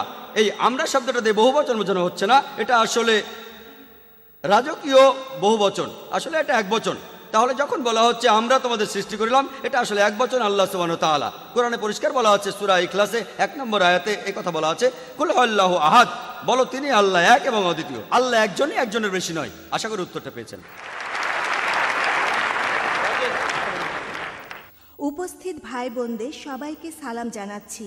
আমি জানতে চাচ্ছিলাম অঙ্গ প্রত্যঙ্গ সংযোজন বা দান করার ব্যাপারে ইসলামের কোনো বিধিনিষেধ আছে কিনা। বোন একটা প্রশ্ন করেছেন, অঙ্গ প্রত্যঙ্গ সংযোজন বা দান করা ইসলামে এটার অনুমতি আছে কি না। পবিত্র কোরআনে এমন কোনো আয়াত নেই যেটা সরাসরি বলেছে অঙ্গ প্রত্যঙ্গ দান করা যাবে বা যাবে না। এ ব্যাপারে কিছুই বলা হয়নি। অনেক কনফারেন্স হয়েছে, পৃথিবীর অনেক জায়গায় এ নিয়ে কনফারেন্স হয়েছে, যেমন হয়েছে মালয়েশিয়ায়, জেদ্দায়, রিয়াদে, আর এখানেও। বিষয়টা হলো অঙ্গ প্রত্যঙ্গ সংযোজনের অনুমতি আছে কি নেই। পৃথিবীর অনেক ওলামাগণ এই সিদ্ধান্তে এসেছেন। তারা বলেন অঙ্গ প্রত্যঙ্গ সংযোজনের অনুমতি আছে যদি 3টি শর্ত পূরণ করেন। প্রথমটা হলো যে মানুষকে অঙ্গটা দান করা হবে তার শরীরে অঙ্গটা সংযোজন করা হলে তার জীবন বেঁচে যাবে। যদি তার জীবন ঝুঁকির মধ্যে থাকে আর তার কোনো অঙ্গের প্রয়োজন হয়, সেক্ষেত্রে অনুমতি আছে। 2 নম্বর পয়েন্ট, যে ব্যক্তি অঙ্গ দান করে সে আর্থিক কারণে এই কাজটি করবে না, টাকার জন্য নয়, 1 লাখ টাকা বা 2 লাখ টাকার জন্য নয়।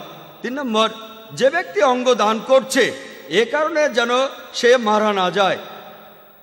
আধুনিক বিজ্ঞান বলে শরীরের কিছু অঙ্গ প্রত্যঙ্গ যেমন কিডনি, মানুষের কিডনি একটা থাকলেই বাঁচতে পারে, স্বাভাবিকভাবে বাঁচে, দ্বিতীয় কিডনিটা বাড়তি। আমার মা ধরুন তার 2টো কিডনি নষ্ট হয়ে গেল, আমি একটা দান করলাম, অবশ্যই আল্লাহ আমাকে শাস্তি দেবেন না। তবে একটা কথা, এতে যেন আমার জীবন বিপন্ন না হয়। এ কথা বলবো না যে আমি হৃৎপিণ্ড দান করব, কারণ হৃৎপিণ্ড দান করলে আমি মরে যাব, তাই হৃৎপিণ্ড দান করতে পারবো না। শুধু সেই অঙ্গগুলোই আমি দান করতে পারবো যাতে করে আমার জীবন ঝুঁকিতে না পড়ে। আর এই অঙ্গদান আর্থিক কারণে করব না। 2 নম্বর। 3 নম্বর, এতে অন্য মানুষের জীবন বাঁচবে। এই সিদ্ধান্ত দিয়েছেন বিভিন্ন ওলামাগণ।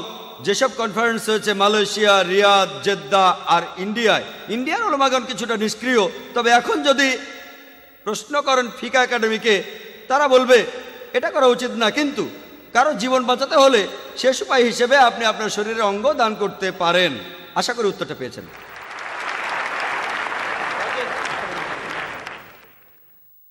ডান দিকের মাইক থেকে।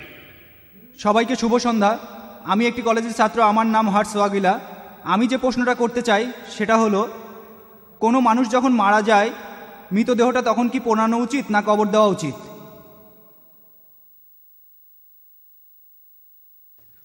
ভাই আপনি প্রশ্ন করেছেন যখন কোনো মানুষ মারা যায় তখন কি তাকে পোড়ানো উচিত নাকি কবর দেওয়া উচিত। আসুন আমরা বৈজ্ঞানিকভাবে দেখি কোনটা বেশি সঠিক। ভাই আমার লেকচার আগেও বলেছি, সম্ভবত এই প্রশ্ন পর্বে বলেছি যে আমাদের শরীরের উপাদানগুলো সবগুলোই অল্প বা বেশি পরিমাণে এই মাটিতে আছে, পৃথিবীর মাটিতে। আমরা মাটি দিয়ে তৈরি আর ফিরে যাব মাটিতে, এটাই যৌক্তিক। পৃথিবীর মাটিতে যাওয়াই আমাদের জন্য সহজ। 1 নম্বর পয়েন্ট। 2 নম্বর পয়েন্ট, সেটা হলো মৃতদেহ পোড়ানো হলে পরিবেশ নষ্ট হয়, পরিবেশ দূষিত হয়, পরিবেশ নোংরা হয়ে যায়। মৃতদেহ কবর দেওয়া হলে পরিবেশ দূষিত হয় না। সত্যি বলতে যে জায়গায় কবর দেওয়া হয়, 3 নম্বর পয়েন্ট, সেই মাটি আর আশপাশের মাটি আরও বেশি উর্বর হয়ে যায়। 4 নম্বর পয়েন্ট, কবর দেওয়ার খরচ খুব কম, এখানে কোনো টাকার প্রয়োজন নেই, মাটি সব জায়গায় পাওয়া যায়, অনেক কবরখানা আছে। কিন্তু এই মৃতদেহ পোড়াতে গেলে আপনার লাগবে বেশ কয়েক মণ জ্বালানি কাঠ। এজন্য প্রত্যেক বছর পরিসংখ্যান দেখবেন সরকারের প্রতি বছর লোকসান হয় লক্ষ লক্ষ টাকা শুধু এই কাঠগুলো পোড়ানোর কারণে। পরিবেশের ক্ষতি হচ্ছে, পরিবেশ দূষণ ক্ষতি হচ্ছে, আবার টাকাও লোকসান হচ্ছে। যদি হিসাব করেন প্রতিদিন কতজন মারা যাচ্ছে, কতগুলো মৃতদেহ পোড়ানো হচ্ছে, এতে টাকার লোকসান কত, পরিবেশও দূষিত হচ্ছে। তাই না পুড়িয়ে কবর দেওয়াটাই বেশি যৌক্তিক এবং বিজ্ঞানসম্মত। আশা করি উত্তরটা পেয়েছেন।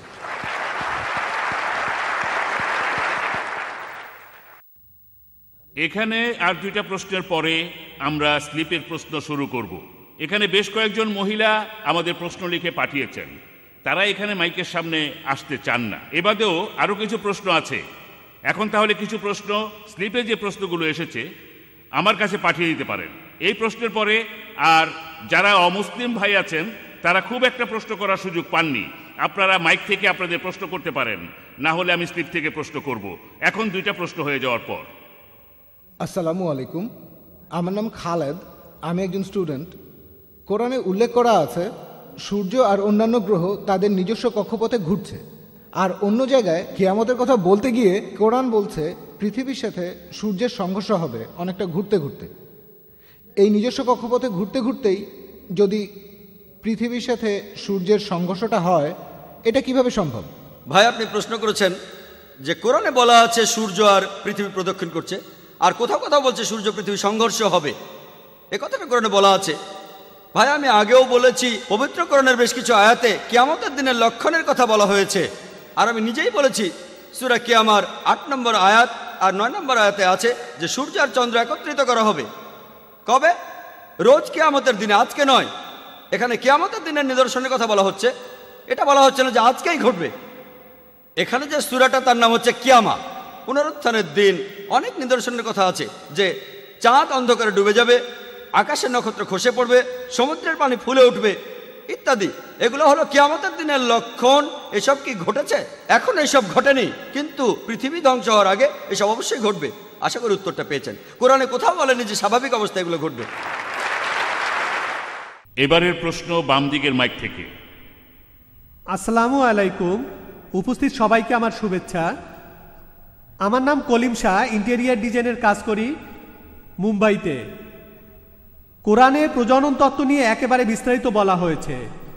আর আমাদের পূর্বপুরুষ হজরত আদম আলাইহিসসালাম, এখন এই কথাটা কি পরস্পর বিরোধী যে ঈসা আলাইহিসসালাম কোনো বাবা ছাড়াই জন্মেছিলেন? এখানে বৈজ্ঞানিক ব্যাখ্যাটা কি? ভাই, একটা প্রশ্ন করেছেন যে কেমন করে বৈজ্ঞানিকভাবে প্রমাণ করব যে ঈসা আলাইহিসসালাম কোনো বাবা ছাড়াই জন্মেছিলেন, পুরুষের হস্তক্ষেপ ছাড়াই। ভাই, আমি আগেও বলেছি অলৌকিক কিছু হলো একটা অস্বাভাবিক ঘটনা, যে ঘটনাকে আমরা মানুষরা ব্যাখ্যা দিতে পারি না। এই অস্বাভাবিক ঘটনার পেছনে রয়েছে কোনো অতি প্রাকৃত শক্তি, আমাদের সৃষ্টিকর্তা। যে অলৌকিক ঘটনাগুলো আগে ঘটেছিল বেশিরভাগই এখনকার দিনে আমরা পরীক্ষা করে দেখতে পারবো না, কারণ আমরা অতীতে ফিরে যেতে পারবো না, অতীতে যেতে পারবো না। কিছু অলৌকিক ঘটনা আমরা এখনকার দিনে পরীক্ষা করে দেখতে পারি। আল্লাহ সুবহানাহু ওয়া তাআলার সকল নবী এবং রাসূল যারা মুহাম্মদ সাল্লাল্লাহু আলাইহি সাল্লামের আগে এসেছিলেন, তাদের একটা নির্দিষ্ট জাতির জন্য পাঠানো হয়েছিল, তাদের লোকদের জন্য। আর সেই নির্দেশগুলো ছিল নির্দিষ্ট সময়ের জন্য। তাই সেই অলৌকিক ঘটনাও ছিল নির্দিষ্ট সময়ের জন্য। আর এই অলৌকিক ঘটনাতে সেই মানুষগুলো সন্তুষ্ট। এই অলৌকিক ঘটনা যখন বলা হচ্ছে যে যীশু খ্রিস্ট জন্মেছিলেন কোনো রকম বাবা ছাড়াই, অবিশ্বাসীরা এতে সন্তুষ্ট হবে না। কেন? কারণ ব্যাপারটা সে সময়ে গিয়ে পরীক্ষার উপায় নেই। কারণ সকল নবী রাসূল যারা মুহাম্মদ সাল্লাল্লাহু আলাইহি সাল্লামের আগে এসেছিলেন, তারা নির্দিষ্ট একটা সময়ের জন্য এসেছিলেন, চিরদিনের জন্য নয়। তবে হযরত মুহাম্মদ সাল্লাল্লাহু আলাইহি সাল্লাম তিনি আল্লাহ সুবহানাহু ওয়া তাআলার একজন রাসূল, তিনি সর্বশেষ আর চূড়ান্ত নবী। তিনি শুধুমাত্র মুসলমান বা আরবদের জন্য আসেননি, পৃথিবীতে এসেছিলেন পুরো মানব জাতির জন্য। আর তার নির্দেশগুলিও চিরদিনের জন্য। তাই এই অলৌকিক তিনি এই পবিত্র কোরআন রেখে গিয়েছেন। এই কোরআন আজকের দিনেও পরীক্ষা করা যায়, এটা চিরকালের জন্য অলৌকিক। মুহাম্মদ সাল্লাল্লাহু আলাইহি সাল্লাম এছাড়াও আরো কয়েকশো অলৌকিক ঘটনা দেখিয়েছেন। আমরা মুসলমানরা সেগুলো বিশ্বাস করি, তবে এ নিয়ে গর্ব করি না, সেগুলো নিয়ে আমরা বড়াই করি না। আমরা গর্ব করি শুধু এটা নিয়ে, কারণ এই অলৌকিকগুলো বৈজ্ঞানিকভাবে প্রমাণ করতে পারবো না, কিন্তু মুহাম্মদ সাল্লাল্লাহু আলাইহি সাল্লামের জীবন্ত অলৌকিক যেটা নাজিল হয়েছে আল্লাহ তাআলার কাছ থেকে, এই কোরআন আমরা আজকের দিনেও পরীক্ষা করতে পারি। আগের অলৌকিক ঘটনা আমরা অতীতে গিয়ে পরীক্ষা করে দেখতে পারবো না। অতীতে যেতে পারলে আমরা দেখতাম কিভাবে যিশু বাবা ছাড়াই জন্মেছে। তারপরও আপনাকে বৈজ্ঞানিকভাবে ব্যাখ্যা দিতে পারি। আজকের বিজ্ঞান আমাদের বলে কিছু প্রাণী আছে যারা জন্মায় কোনো পুরুষের হস্তক্ষেপ ছাড়াই। এটার একটা উদাহরণ হলো পুরুষ মৌমাছি। পুরুষ মৌমাছি যে ডিম থেকে হয় সেটাকে কোনো পুরুষ মৌমাছি উর্বর করে না। রানী মৌমাছি অনেক ডিম পাড়ে, যে ডিমগুলোকে পুরুষ মৌমাছি উর্বর করে না সেই ডিম থেকে পুরুষ মৌমাছি জন্মায়। স্ত্রী মৌমাছি যে ডিম থেকে হয় সেগুলো পুরুষ উর্বর করে। তাহলে এই পৃথিবীতে বেশ কিছু প্রাণী আছে যারা পুরুষের কোনো ভূমিকা ছাড়াই জন্মগ্রহণ করে। আমি জানি যে এই ঘটনা নিচু স্তরের প্রাণীদের ক্ষেত্রেই ঘটে, উঁচু স্তরের প্রাণীর ক্ষেত্রে এগুলো প্রমাণ নেই। এটা কে করেছেন? বিজ্ঞান আমাদের বলতে পারবে না, আল্লাহ তাআলা করেছেন। তাহলে আল্লাহ তাঁর ইচ্ছাতে এটা সম্ভব হয়েছে যে যিশু বাবা ছাড়াই জন্মেছেন। আর পবিত্র কোরআনে সূরা আল ইমরানের 45 নম্বর আয়াত থেকে 47 নম্বর আয়াতে বলা হয়েছে, قالت الملائكة يا مريم إن الله يبشرك بكلمة اسمه المسيح عيسى ابن مريم وجيها في الدنيا والآخرة من المقربين। স্মরণ করো যখন ফেরেশতাগণ মরিয়মকে বলিল, আল্লাহ তোমাকে তাহার পক্ষ হইতে একটি কালেমার সুসংবাদ দিতেছেন, তাহার নাম হইবে মসিহ। মরিয়ম তনয়, যিনি এই দুনিয়া এবং আখিরাতে সম্মানিত হইবেন এবং আল্লাহ সুবহানাহু ওয়া তাআলার সান্নিধ্য প্রাপ্তদের অন্যতম হইবেন, কাছাকাছি থাকবেন। এখানে আরো বলছে তিনি দোলনায় থাকা অবস্থায় এবং পরিণত বয়সে মানুষের সহিত কথা বলবেন এবং তিনি হইবেন এই দুনিয়ার সর্বাধিক পুণ্যবানদের একজন। মরিয়ম আলাইহিস সালাম প্রশ্ন করলেন, কোন পুরুষের স্পর্শ ছাড়া কিভাবে আমার সন্তান হইবে? তখন উত্তর এলো, ইযা কাযা আমরান ফাইন্নামা ইয়াকুলু লাহু কুন ফায়াকুন। আল্লাহ যখন স্থির করেন তখন বলেন হও এবং উহা হইয়া যায়। আমি আপনাকে একটা বৈজ্ঞানিক ব্যাখ্যা দিলাম। আল্লাহ যদি পুরুষ মৌমাছির ক্ষেত্রে এটা করতে পারেন, তাহলে আল্লাহ সুবহানাহু ওয়া তাআলা এখানেও এটা করতে পারেন যীশু খ্রিস্টের ক্ষেত্রে। তার জন্য আল্লাহর জন্য কোনো ব্যাপারই না যীশু খ্রিস্টকে জন্ম দেয়া কোনো বাবার ভূমিকা ছাড়া। ইযা কাযা আমরান ফাইন্নামা ইয়াকুলু লাহু কুন ফায়াকুন। আল্লাহ যখন কিছু স্থির করেন তখন বলেন হও এবং উহা হইয়া যায়। আল্লাহর পক্ষে এভাবে লাখো মানুষ সৃষ্টি করা খুবই সোজা, এটা অলৌকিক। আমি বলছি না যে যিশু পুরুষ মৌমাছির মতো জন্মেছেন, এমন নয়। আমি আসলে জানি না, আমি একটা বৈজ্ঞানিক ব্যাখ্যা দিচ্ছি। যদি পুরুষ মৌমাছির ক্ষেত্রে এটা হয়, তাহলে আল্লাহ মানুষের ক্ষেত্রেও এটা করতে পারেন। আশা করি উত্তরটা পেয়েছেন। আসসালামু আলাইকুম ভাই জাকির, আমার নাম সানিয়া, আমি ইসলাম ধর্ম গ্রহণ করেছি। এখন প্রশ্ন হলো, আপনি আপনার লেকচারে কোরআনের বিভিন্ন কথা বলেছেন যেগুলো বৈজ্ঞানিকভাবে প্রতিষ্ঠিত। এমন কোনো আয়াতের কথা কি আপনি বলতে পারবেন যেগুলোর ব্যাপারে বিজ্ঞান এখনো নিশ্চিত হতে পারেনি? বোন, আপনি প্রশ্ন করেছেন যে আমি আমার লেকচারে বলেছি সেই বৈজ্ঞানিক কথাগুলো যেগুলো এখন প্রতিষ্ঠিত সত্য। পবিত্র কোরআনের বিভিন্ন আয়াতের কথা, আমি পবিত্র কোরআনের কিছু আয়াতের কথা বলতে পারি যেগুলো বৈজ্ঞানিকভাবে প্রমাণিত নয়। যেমন ধরুন, পবিত্র কোরআনে সূরা শুরার 29 নম্বর আয়াতে উল্লেখ করা হয়েছে, বলা হয়েছে আল্লাহ এই আকাশমণ্ডলীয় পৃথিবী সৃষ্টি করিয়াছেন এবং এ দুয়ের মধ্যে তিনি সকল জীবজন্তু ছড়াইয়া দিয়েছেন। কোরআন বলছে এই পৃথিবীর বাইরেও জীবজন্তু আছে। আল্লাহ জীবজন্তু ছড়িয়ে দিয়েছেন আকাশমণ্ডলীয় পৃথিবীর মাঝে। এমন বৈজ্ঞানিক প্রমাণ নেই, বিজ্ঞানে এটা প্রতিষ্ঠিত নয় যে পৃথিবীর বাইরেও জীবন আছে। কিছুদিন হলো আমরা এখন রকেট পাঠাচ্ছি, বিভিন্ন গ্রহে স্পেসশিপ পাঠাচ্ছি, স্যাটেলাইট রয়েছে ইত্যাদি। আর মাত্র কয়েক মাস আগে খবরের কাগজে এসেছে যে মঙ্গল গ্রহে কিছু জিনিস পাওয়া গেছে যাতে প্রমাণ করা যায় মঙ্গল গ্রহে জীবন থাকতে পারে। আর এই সম্ভবত গত পরশুদিনের টাইমস অফ ইন্ডিয়ার খবরটা এসেছিল যে চাঁদে বিজ্ঞানীরা পানি খুঁজে পেয়েছে। হয়তো কোনো ধূমকেতু পড়েছিল, তারপর গর্ত তৈরি হয়েছে আর সেখানে পানি জমে বরফ হয়ে গেছে। তাহলে ভবিষ্যতে গবেষণার জন্য সুবিধা হয়ে গেল। আমাদের পৃথিবী থেকে চাঁদে পানি নিয়ে যাওয়ার দরকার নেই, চাঁদের পানি পাওয়া যাবে আর সেই পানি ব্যবহার করা যাবে, আমাদের তাতে কোনো সমস্যাই হবে না। বিজ্ঞান বলছে যে এই সম্ভাবনাটাই বেশি যে এই পৃথিবীর বাইরে জীবন রয়েছে। তবে যেহেতু কোরআনে আছে আমি সেটা বিশ্বাস করি। হতে পারে 2-1 বছর পরে বিজ্ঞানীরা আবিষ্কার করলো যে পৃথিবীর বাইরে জীবন আছে, হতে পারে 50 বছর পরে। বর্তমানে বিজ্ঞানীরা তারা বিভিন্ন রকম মতবাদ দিয়েছেন যে পৃথিবী কিভাবে ধ্বংস হয়ে যাবে। কোনো বিজ্ঞানী এমন বলেছেন যে পাহাড় পর্বত সব ভেঙে পড়বে। কোনো বিজ্ঞানী বললেন পৃথিবী ধ্বংসের সময় পাহাড় পর্বত সব মসৃণ হয়ে যাবে। কেউ বললেন সমুদ্রের পানি ফুলে উঠবে। কেউ বললেন বিশ্বজগৎ ব্ল্যাক হোলের ভেতর ঢুকে যাবে। অনেক মতবাদ। পবিত্র কোরআনেও কিয়ামতের দিন সম্পর্কে বলা হয়েছে কিভাবে পৃথিবী ধ্বংস হবে। তার অনেক কথা বিজ্ঞানের থিওরির সাথে মিলে যায়। থিওরি প্রতিষ্ঠিত সত্য নয়। যেমন ধরুন, পবিত্র কোরআনের সূরা আহকাফের 3 নম্বর আয়াতে উল্লেখ করা হয়েছে আল্লাহ এই আকাশমণ্ডলী ও পৃথিবী সৃষ্টি করেছেন একটি নির্দিষ্ট সময়ের জন্য। অর্থাৎ বলা হচ্ছে সবকিছুই একদিন ধ্বংস হয়ে যাবে। আর কোরআনে একথা অনেকবার বলা হয়েছে, যেমন ধরুন পবিত্র কোরআনের সূরা কিয়ামার 8 নম্বর আয়াত আর 9 নম্বর আয়াতে বলা হচ্ছে যে চন্দ্র তখন হইয়া পড়িবে জ্যোতিহীন, সূর্য ও চন্দ্রকে একত্রিত করা হইবে যখন বিশ্বজগৎ ধ্বংস হইবে। এরপরে সূরা তাকবীরের 1 থেকে 3 নম্বর আয়াত এবং 6 নম্বর আয়াতে উল্লেখ করা হয়েছে যে সূর্য তখন নিষ্প্রভ হইবে, নক্ষত্ররাজি খসিয়া পড়িবে, সমুদ্র তখন স্থিত হইবে, পর্বত সমূহকে চলমান করা হইবে। পবিত্র কোরআনে সূরা ইনফিতারের 1 নম্বর আয়াত থেকে 3 নম্বর আয়াতে বলা হচ্ছে যে আকাশ তখন বিদীর্ণ হইবে, নক্ষত্র খসিয়া পড়িবে, পর্বতমালা ভাঙ্গিয়া পড়িবে, পৃথিবী ধ্বংসের অনেকগুলো নিদর্শনের কথা বলা আছে। পবিত্র কোরআনের আয়াতে এই কথাগুলো বলা হয়েছে, এগুলোকে বিজ্ঞান এখনো প্রমাণ করতে পারেনি।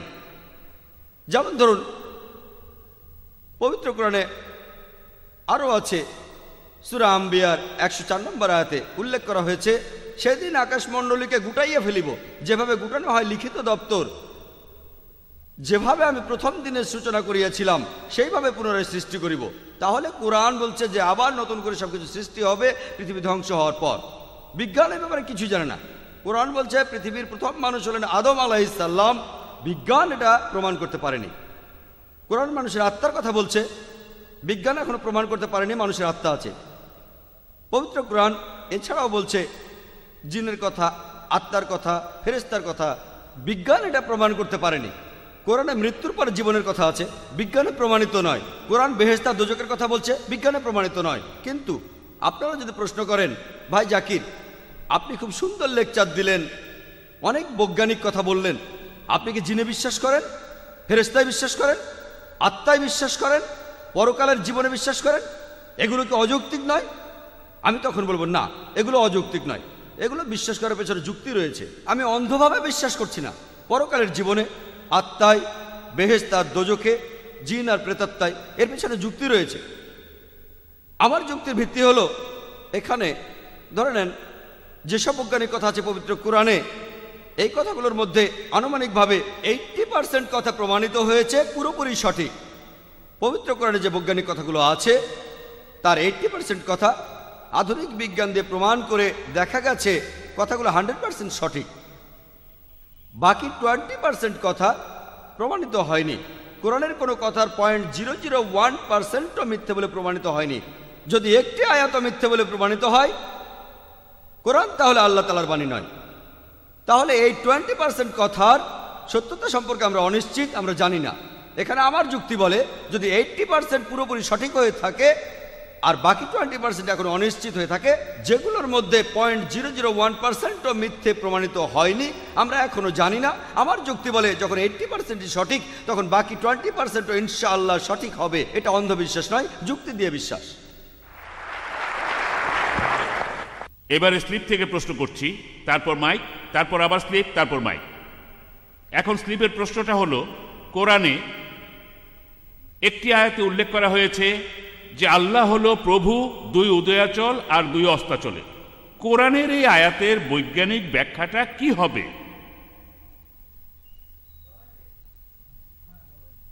যে প্রশ্নটা করা হয়েছে, পবিত্র কোরআন বলছে যে আল্লাহ 2 উদয়াচল আর অস্তাচলের প্রভু, এই কথাটার বৈজ্ঞানিক ব্যাখ্যা কি? এখানে যে আয়াতটার কথা বলা হচ্ছে সেটা পবিত্র কোরআনের একটা আয়াত, সূরা রহমানের 17 নম্বর আয়াতে উল্লেখ করা হয়েছে। বলা হয়েছে রব্বুল মাশরিকাইনি ওয়াল রব্বুল মাগরিবাইনি, যে আল্লাহ 2 উদয়াচল আর 2 অস্তাচলের নিয়ন্তা। আরবি ভাষায় 2 ধরনের বহুবচন আছে, একটা হলো দ্বিবচন, আরেকটা হলো 2 এর অধিক বহুবচন। এখানে রব্বুল মাশরিকাইনি এটা হলো দ্বিবচন, যে আল্লাহ 2 উদয়াচলের প্রভু এবং 2 অস্তাচলের প্রভু। আসুন দেখি বিজ্ঞানের ব্যাপারে কি বলে। আর আমরা জানি যে সূর্য উদয় হয় পূর্ব দিকে আর অস্ত যায় পশ্চিম দিকে, কিন্তু বিজ্ঞান আমাদের এখন বলে যে সূর্য ঠিক পূর্ব দিকে ওঠে মাত্র 2টো দিনে, একেবারে পূর্ব দিকে। অন্যান্য দিনে যদি খেয়াল করেন সূর্য ওঠার জায়গাটা এক এক দিন এক একটা দিকে হয়। সূর্য একেবারে ঠিক পূর্ব দিকে ওঠে মাত্র 2 দিনে, সেটা হলো ইকুইনক্সের 2 দিন। বছরের অন্যান্য দিনগুলোতে সূর্য যেদিন পূর্ব দিকে ডান বা বাম পাশে ওঠে, একইভাবে সূর্য যেদিন পূর্ব দিকের এক প্রান্ত থেকে উদয় হয় সেদিন হলো কর্কট ক্রান্তি, আর যেদিন অন্য প্রান্ত থেকে উদয় হয় সেদিন হলো মকর ক্রান্তি। একইভাবে সূর্য ঠিক পশ্চিম দিকে অস্ত যায় মাত্র 2 দিনে, সেটাও ইকুইনক্সের 2 দিনে। বছরের অন্যান্য দিনে সূর্য পশ্চিম দিকের হয় ডানে নয়তো বামে অস্ত যায়। সূর্য যেদিন পশ্চিম দিকের এক প্রান্তে অস্ত যায় সেদিন কর্কট ক্রান্তি, আর যেদিন পশ্চিম দিকের অপর প্রান্তে অস্ত যায় সেদিন মকর ক্রান্তি। তাই যখন কোরআন বলছে যে আল্লাহ সুবহানাহু ওয়া তাআলা 2 উদয়াচল আর অস্তাচলের প্রভু, সেখানে পূর্ব দিকের 2টি প্রান্তের কথা বলা হচ্ছে আর পশ্চিম দিকের 2 প্রান্তের কথা বলা হচ্ছে। পবিত্র কোরআনে আরো একটা আয়াত আছে, সূরা মারিজের 40 নম্বর আয়াতে উল্লেখ করা হয়েছে যে আল্লাহ উদয়াচল সমূহ এবং অস্তাচল সমূহের অধিপতি। এটা দ্বিবচন নয়, 2-এর অধিক বহুবচন। আল্লাহ উদয়াচল সমূহ এবং অস্তাচল সমূহের প্রভু। তাহলে আল্লাহ তাআলা পূর্ব দিকের সবগুলো অবস্থানেরই প্রভু। এক কথায় আল্লাহ তাআলা পূর্ব দিকের 2 প্রান্তের প্রভু, পশ্চিমের 2 প্রান্তের প্রভু, এছাড়াও পূর্ব দিকের সবগুলো অবস্থানেরই প্রভু এবং পশ্চিমের সবগুলো অবস্থানের প্রভু।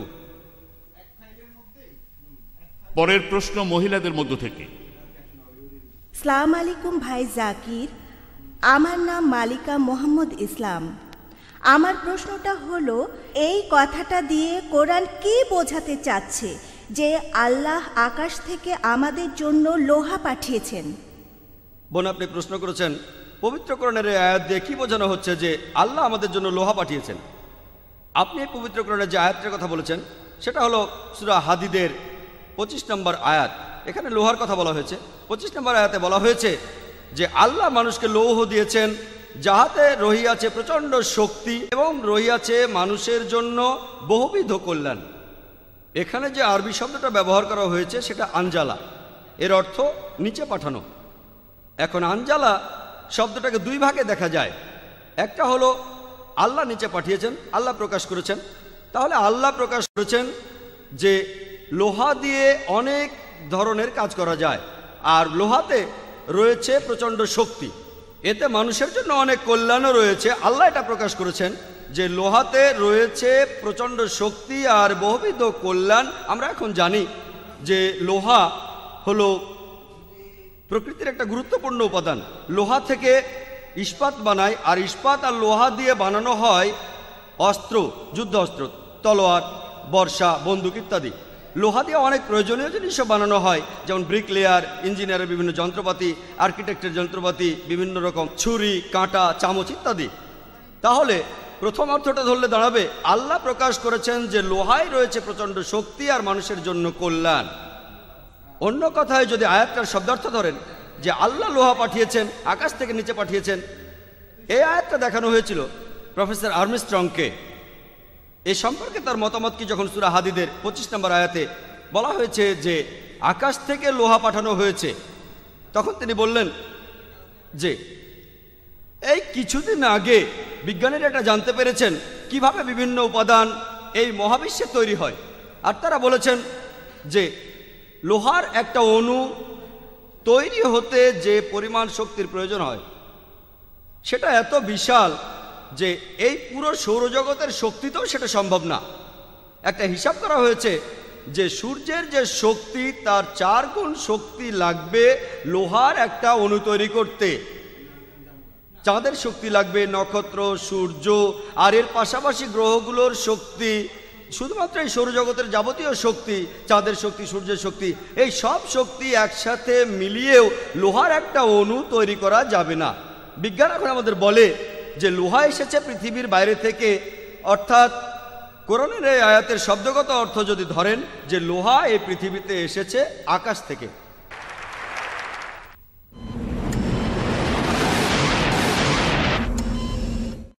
এবারের প্রশ্ন স্লিপ থেকে।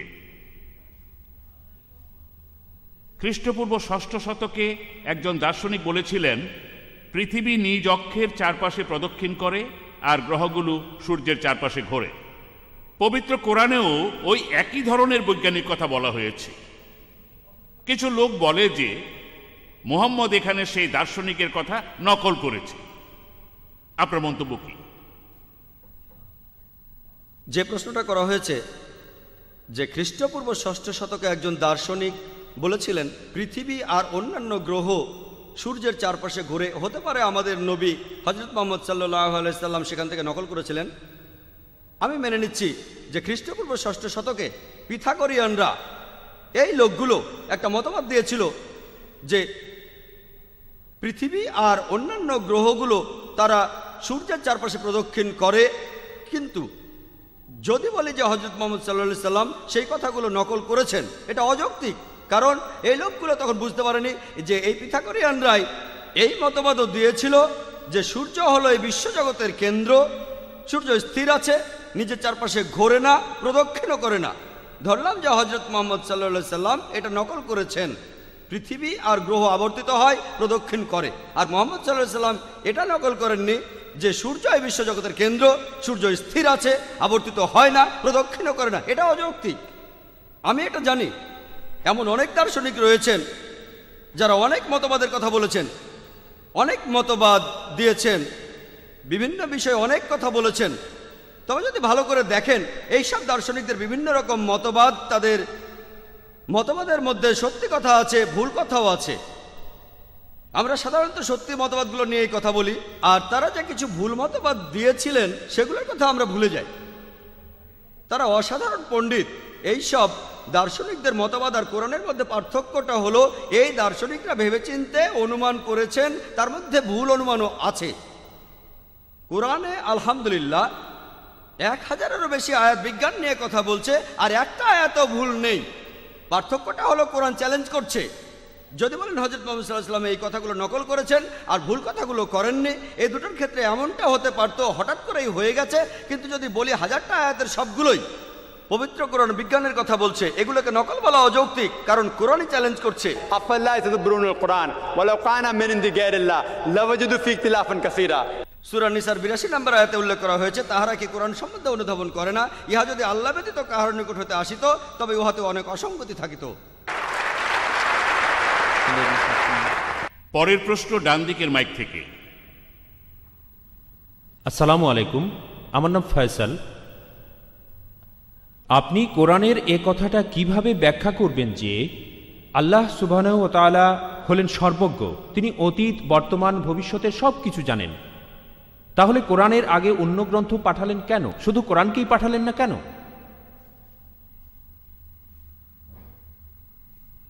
ভাই, আপনি প্রশ্ন করেছেন যে আল্লাহ সুবহানাহু ওয়া তাআলা কেন পবিত্র কোরআনকেই প্রথমে পাঠাননি, কেন তিনি আগে অন্যান্য কিতাবগুলি পাঠিয়েছেন, তারপর কোরআন পাঠিয়েছেন। যেন আমাকে প্রশ্ন করলেন কেন আমি প্রথমে ডাক্তারি পড়াশোনা করিনি, কেন আমি প্রথমে ক্লাস 1, 2, 3 পাস করে তারপর ডাক্তারি পড়তে গেছি। আপনাকে ধাপে ধাপে এগোতে হবে। কোরআনের আগে যেসব আসমানি কিতাব নাজিল হয়েছিল, আমি এক কথা আগেও বলেছি, সেগুলো একটা নির্দিষ্ট জাতি আর নির্দিষ্ট সময়ের জন্য পাঠানো হয়েছিল। পবিত্র কোরআন নাজিল হয়েছে সমগ্র মানব জাতির জন্য, আর কোরআনের নির্দেশ পৃথিবীতে থাকবে চিরদিনের জন্য। সেজন্য আগের আসমানি কিতাবগুলি সেই সময়ের জন্য। আল্লাহ ঠিকই ভেবেছিলেন, তিনি সব কিছু জানেন, তিনি জানতেন কখন আসমানি কিতাব পাঠাতে হবে। এমন নয় যে আরও আগেই পাঠাতেন। যেমন একজন টিচার জানেন ছাত্রকে কতখানি পড়াতে হবে, এর বেশি পড়ানোর দরকার নেই। তাই আল্লাহ ঠিক করেছেন মানুষ এখন সেই স্তরে উঠতে পেরেছে যাতে তাদের উপর চূড়ান্ত কিতাব নাজিল করা যায়। আল্লাহ জানতেন যে তার আগের সময়টাতে নাজিল করা ঠিক হতো না, তাই আগের একটা আসমানি কিতাবও সংরক্ষণ করা হয়নি, শুধুমাত্র পবিত্র কোরআন বাদে। কারণ কোরআন সর্বশেষ এবং চূড়ান্ত আসমানি কিতাব। আর যদি কোরআনকে আল্লাহর বাণী হিসেবে প্রমাণ করতে চান, এটা 1400 বছর আগে প্রমাণিত হয়েছে, আজকেও প্রমাণিত হবে এবং আল্লাহর বাণী হিসেবে চিরকালই প্রমাণিত হবে ইনশাআল্লাহ। এবারের প্রশ্ন স্লিপ থেকে। কোরআন বলেছে আল্লাহ আমাদের জন্য পৃথিবীটা তৈরি করেছেন গালিচার মতো করে। এ কথা থেকে বোঝা যায় যে পৃথিবী সমতল, আর এটা বিজ্ঞানের সাথে পরস্পর বিরোধী। এখানে প্রশ্ন করা হয়েছে, আর শ্রোতারাও অবাক হয়ে গেছেন, যে কোরআন বলছে পৃথিবীকে একটা গালিচা দিয়ে মোড়ানো হয়েছে, এর অর্থ পৃথিবী সমতল কিনা। এখানে আসলে পবিত্র কোরআনের একটা আয়াতের কথা বলা হচ্ছে, সূরা নূহের 19 নম্বর আয়াত আর 20 নম্বর আয়াতে উল্লেখ করা হচ্ছে যে আল্লাহ ভূমিকে বিস্তৃত করিয়াছেন একটি গালিচার মতো। কিন্তু এর পরের আয়াতে উল্লেখ করা হয়েছে 20 নম্বর আয়াতে, যাহাতে তোমরা চলাফেরা এবং ভ্রমণ করতে পারো প্রশস্ত পথে। আমি আমার লেকচারে বলেছি, আজকের ভূতত্ত্ববিদরা বলেন আমরা পৃথিবীতে যে আবরণের উপর বাস করি সেটা 1 থেকে 10 মাইল পুরু। পৃথিবীর পুরো ব্যাসার্ধের 1%-এরও কম। পৃথিবীর ব্যাসার্ধ হলো 3750 মাইল। উপরের আবরণটা একটা শক্ত খোলস, ভেতরের স্তরগুলো অনেক গরম আর তরল। জীবজন্তুর পক্ষে সেখানে বেঁচে থাকা সম্ভব নয়। কোরআন কোনো জায়গায় বলছে না যে পৃথিবী সমতল। এখানে একটা উপমা দেওয়া হচ্ছে যে আল্লাহ ভূমিকে বিস্তৃত করেছেন গালিচার মতো। মানুষের একটা ভুল ধারণা আছে যে একটা গালিচা বিছানো যায় শুধু সমতল জায়গায়। এটা ভুল। একটা গালিচা বর্তুলাকার জায়গায় তো বিছানো যায়। উদাহরণস্বরূপ চিন্তা করেন যে এখানে পৃথিবী এক বড় মডেল রাখা হয়েছে, গ্লোব, মনে করেন 10 ফুট ব্যাসার্ধের, খুবই বড়। এর চারপাশে আপনি একটা গালিচা মুড়ে দিতে পারেন। এটা সম্ভব, কারণ আমরা কোথাও গালিচা বিছাই কখন? সাধারণত সেখানে গালিচা বিছাই যেখানে হাঁটা চলা করা বেশ কষ্টকর। আমরা সেখানেই গালিচা বিছাই যেখানে হাঁটা চলা করা বেশ কষ্টকর। বিজ্ঞান এখন আমাদের বলে যদি পৃথিবীর উপরে শক্ত আবরণ চারিপাশে গালিচার মতো ছড়ানো না থাকতো আমরা এখানে বাস করতে পারতাম না, কারণ ভেতরের স্তরগুলো গরম আর তরল। তাই কোরআন যখন বলছে ভূমিকে বিস্তৃত করা হয়েছে, বলা হচ্ছে পৃথিবীর উপরের আবরণ গালিচার মতো ছড়ানো হয়েছে, আর কারণও বলা হয়েছে যাতে তোমরা চলাফেরা ও ভ্রমণ করতে পারো প্রশস্ত পথে। কোরআনে আরো এক জায়গায় বলা হয়েছে যে আল্লাহ ভূমিকে করেছেন বিস্তীর্ণ। পবিত্র কোরআনের সূরা নাবার 6 নম্বর আয়াতে উল্লেখ করা হয়েছে যে আল্লাহ ভূমিকে করেছেন বিস্তৃত। এখানে বলা হচ্ছে আল্লাহ পৃথিবীকে প্রশস্ত করে বানিয়েছেন। এর কারণ জানেন? এর উত্তর আছে সূরা আনকাবুতে 56 নম্বর আয়াতে। এখানে উল্লেখ করা হয়েছে, বলা হয়েছে আমি তোমাদের জন্য পৃথিবীকে প্রশস্ত করিয়াছি যাহাতে তোমরা শুধুমাত্র আমারই ইবাদত করো, যাতে করে আপনি বলতে না পারেন আমি যে পরিস্থিতিতে ছিলাম, হতে পারে বোম্বেতে এখানে পরিস্থিতি খারাপ ছিল সেজন্য আমি সেখানে কোনো ভালো কাজ করতে পারিনি, খারাপ কাজ করেছি। আল্লাহ বলছেন পৃথিবী তোমাদের জন্য প্রশস্ত আর বিস্তৃত। অনেক জায়গা আছে খারাপ কাজের জন্য আপনি কোনো অজুহাত দেখাতে পারবেন না, পরিস্থিতির দোহাই দিতে পারবেন না। সেজন্য শুধু আল্লাহ সুবহানাহু ওয়া তাআলার ইবাদত করুন। পবিত্র কোরআনে এমন কোনো আয়াত নেই যেটা বলছে পৃথিবী সমতল। আসলে আমি আমার লেকচারেও বলেছি, পবিত্র কোরআনে সূরা লুকমানের 29 নম্বর আয়াতে আছে, আর সূরা জুমারের 5 নম্বর আয়াতে বলা হয়েছে পৃথিবী আসলে বর্তুলাকার। আর বিশেষ করে সূরা নাজিয়াতের 30 নম্বর আয়াতে বলা হয়েছে ইহার পর তিনি পৃথিবীকে করিয়াছেন ডিম্বাকৃত, অনেকটা উট পাখির ডিমের মতো, যে আকারটা একেবারে বর্তুলাকার। আশা করি উত্তরটা পেয়েছেন। এবারে বাম দিকের মাইক থেকে। আসসালামু আলাইকুম ওয়া রাহমাতুল্লাহি ওয়া বারাকাতুহু। আমার নাম আব্দুস সোবাহান, আমি একজন অ্যাকাউন্টেন্ট। পবিত্র কোরআনে আছে আল্লাহ তাআলা বলছেন যে কেউ জানে না মায়ের জরায়ুর ভিতরে কি রয়েছে, ছেলে নাকি মেয়ে। কিন্তু এদিকে আমরা দেখি বিজ্ঞান বলে জরায়ুর ভিতরে সন্তান ছেলে নাকি মেয়ে আগে থেকেই জানা যায়। এ ব্যাপারে কিছু বলেন। ভাই, আপনি প্রশ্ন করেছেন যে কোরআন বলছে আল্লাহ তাআলা ছাড়া কেউ বলতে পারবে না মায়ের গর্ভে সন্তানের লিঙ্গ কি হবে। আর আজকে বিজ্ঞান উন্নত হয়েছে, আমরা আগে থেকেই বলতে পারি আল্ট্রাসোনোগ্রাফি ইত্যাদির মাধ্যমে সন্তানের লিঙ্গ কি হবে। ভাই, আপনি পবিত্র কোরআনের একটি আয়াতের কথা বলেছেন, সূরা লুকমানের 34 নম্বর আয়াতে উল্লেখ করা হয়েছে যে কিয়ামতের জ্ঞান কেবলমাত্র আল্লাহর নিকটে রহিয়াছে, কখন বৃষ্টি বর্ষণ করিবেন এবং তিনি জানেন মায়ের জরায়ুতে যাহা আছে, কখন কে মৃত্যুবরণ করিবে সে কে অর্জন করিবে। কোরআন বলছে যে আল্লাহ জানেন যে মায়ের জরায়ুর ভেতরে কি রহিয়াছে। কোরআন এটা বলছে না যে আল্লাহ জরায়ুর সন্তানের লিঙ্গ আগে থেকে জানেন। আমি জানি যে কোরআনের বেশ কিছু অনুবাদ আছে, বিশেষ করে উর্দু অনুবাদে উল্লেখ করা হয়েছে লিঙ্গ। কোরআনে লিঙ্গ শব্দটা উল্লেখ করা হয়নি। এখানে কোরআনের সূরা লুকমানের 34 নম্বর আয়াতে লিঙ্গের কথা বলা হয়নি, বলা হয়েছে আল্লাহ তাআলা ছাড়া কেউ জানেন না মায়ের জরায়ুতে কি আছে। এখানে আসলে বলা হচ্ছে সেই সন্তান কেমন হবে, যে সন্তানটি কিছুদিন পরে জন্ম নেবে, সে ভালো হবে না খারাপ হবে, সে সমাজে ভালো কাজ করে বেড়াবে নাকি খারাপ কাজ, সে বড় হয়ে কি হবে, ডাক্তার না ইঞ্জিনিয়ার, সে বেহেশতে যাবে না দোজখে যাবে। আর কোনো বিজ্ঞানী সর্বাধুনিক প্রযুক্তি ব্যবহার করেও সেটা বলতে পারবে না। কোরআনেও বলা হয়নি যে আল্লাহ সন্তানের লিঙ্গ জানেন, বলা হয়েছে যে আল্লাহ জানেন যে এই সন্তানের প্রকৃতি কেমন হবে আর সে কি করবে। আর সর্বাধুনিক প্রযুক্তি ব্যবহার করেও কোনো বিজ্ঞানী এসব বলতে পারবে না। এবারের প্রশ্ন স্লিপ থেকে। কোরআনে জ্যোতির্বিদ্যা নিয়ে বলা আছে, জ্যোতিষশাস্ত্র নিয়ে কি বলা আছে? যে গ্রহ নক্ষত্রের অবস্থানের উপর মানুষের ভাগ্য নির্ভর করে। হিন্দু বিভিন্ন পুরাণ এবং ধর্মগ্রন্থে রাশিচক্র নিয়ে অনেক কথা বলা হয়েছে। আপনার মন্তব্য কি? যে প্রশ্নটা করা হয়েছে, কোরআন জ্যোতির্বিদ্যা নিয়ে কথা বলেছে, কোরআন জ্যোতিষশাস্ত্র নিয়ে কি কথা বলেছে, যেমন আকাশের নক্ষত্র দেখে মানুষের ভাগ্য গণনা করা ইত্যাদি। পবিত্র কোরআনে উল্লেখ করা আছে, সূরা মাইদার 90 নম্বর আয়াতে বলা হয়েছে, ইয়া আইয়ুহাল্লাযীনা আমানু, হে মুমিনগণ, ইন্নামাল খামরু ওয়াল মাইসিরু, নিশ্চয়ই মদ এবং জুয়া ঘৃণ্য বস্তু, ওয়াল আনজাবু ওয়াল আসনামু, মূর্তি পূজার বেদী এবং ভাগ্য নির্ণয়ক স্বর, রিজসুম মিন আমালি শাইতান, এইসব শয়তানের কার্য, উহা বর্জন করো যাহাতে সফল কাম হইতে পারো। কোরআন বলছে মানুষের ভবিষ্যৎ সম্পর্কে গণনা করো না। এখানে বলা হয়নি ভাগ্য গণনা ঠিক না ভুল, বলা হয়েছে তোমরা ভাগ্য গণনা করো না। আপনারা জানেন যে অনেক মানুষের হাত দেখে ভবিষ্যৎ বলে দিতে পারে, নক্ষত্র দেখেও বলতে পারে। আমরা জানি যে বেশিরভাগই তার ফাঁকি, এর বেশিরভাগই ফাঁকি। কম্পিউটারে আপনার জন্ম তারিখ লিখলেই আপনার ভাগ্যটা পেয়ে যাবেন। একবার এই ব্যাপারটা নিয়ে গবেষণা করেছিলেন একজন প্রফেসর, শুধুমাত্র লোকজনকে বোঝানোর জন্য ব্যাপারটা আসলে কি। তিনি একটা ক্লাসে 100 জন ছাত্রকে পড়ালেন 7 দিন ধরে। 7 দিন পরে তিনি বললেন, আমি সব ছাত্র সম্পর্কেই বেশ কিছু কথা বলতে পারবো। আমি একটা কাগজে প্রত্যেক ছাত্র সম্পর্কেই কিছু লিখবো, কাগজটা তাকে দেব, তারপর যখন আমি খুলতে বলবো সবাই একসাথে খুলবেন আর আপনাদের মন্তব্য জানাবেন। প্রফেসর কাগজে কিছু লিখলেন, প্রত্যেক ছাত্রকেই একটা করে দিলেন।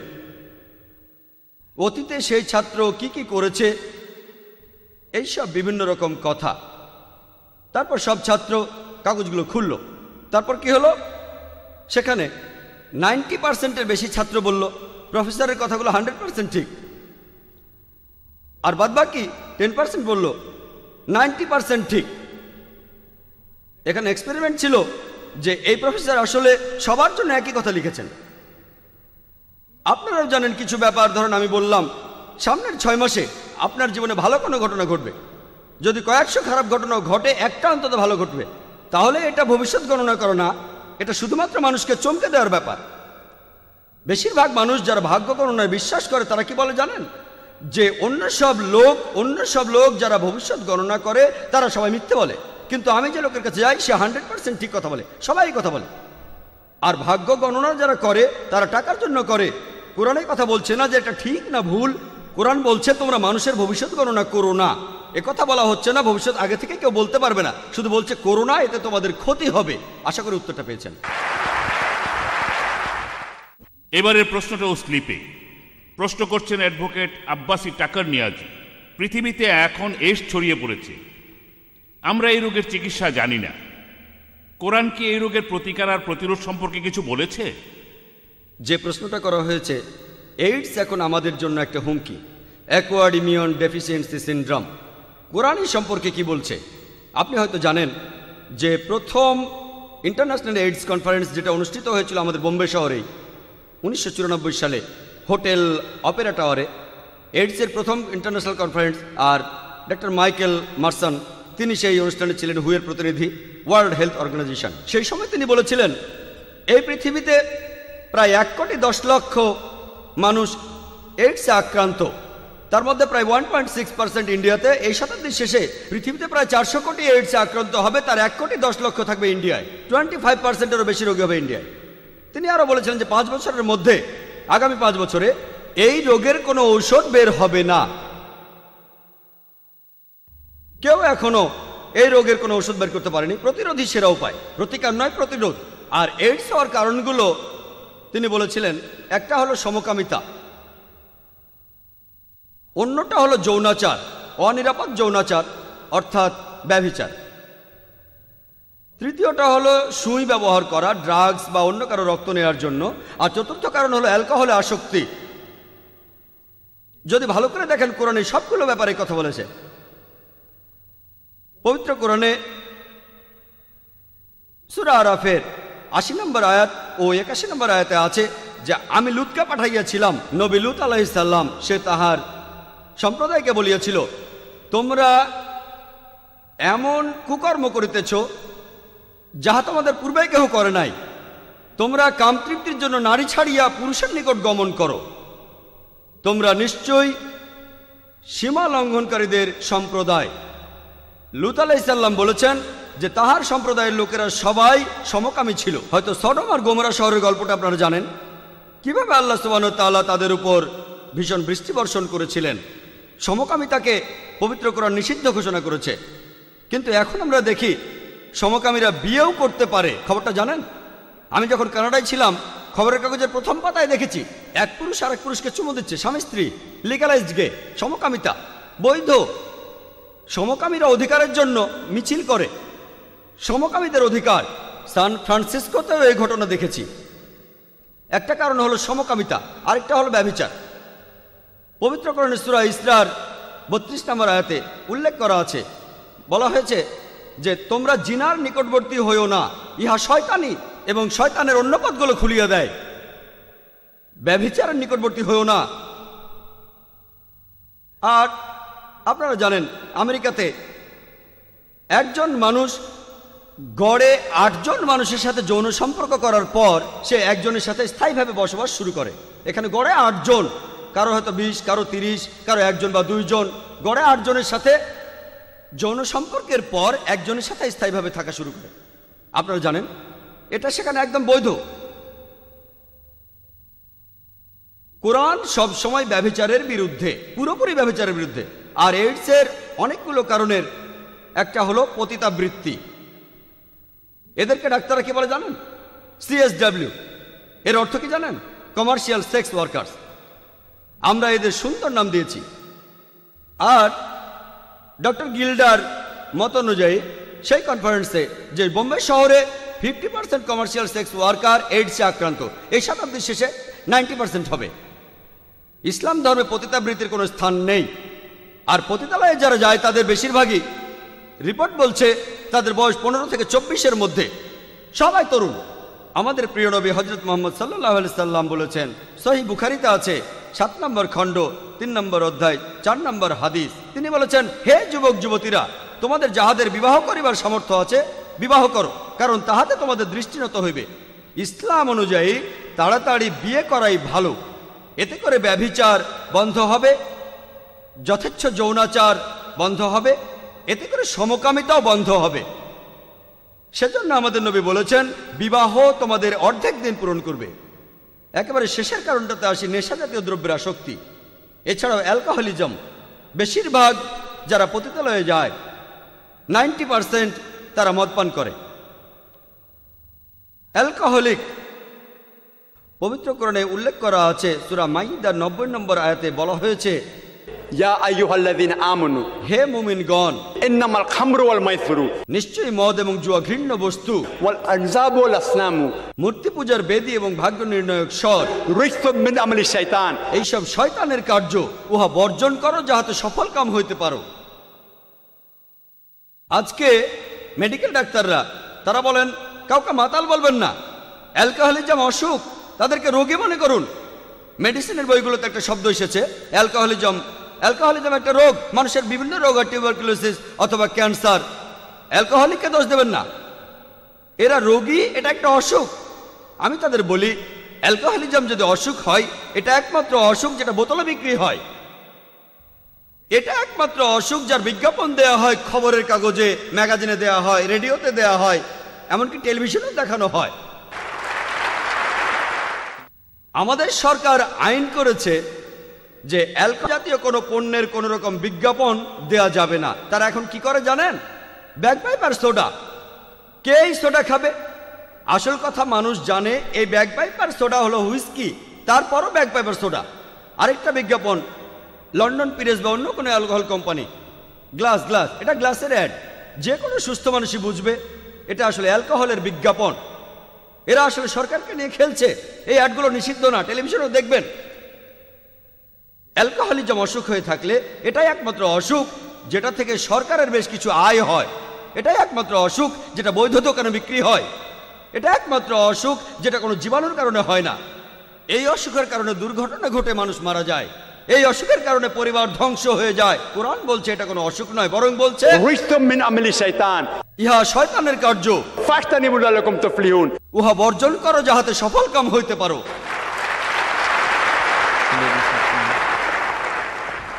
এবার পরের প্রশ্ন।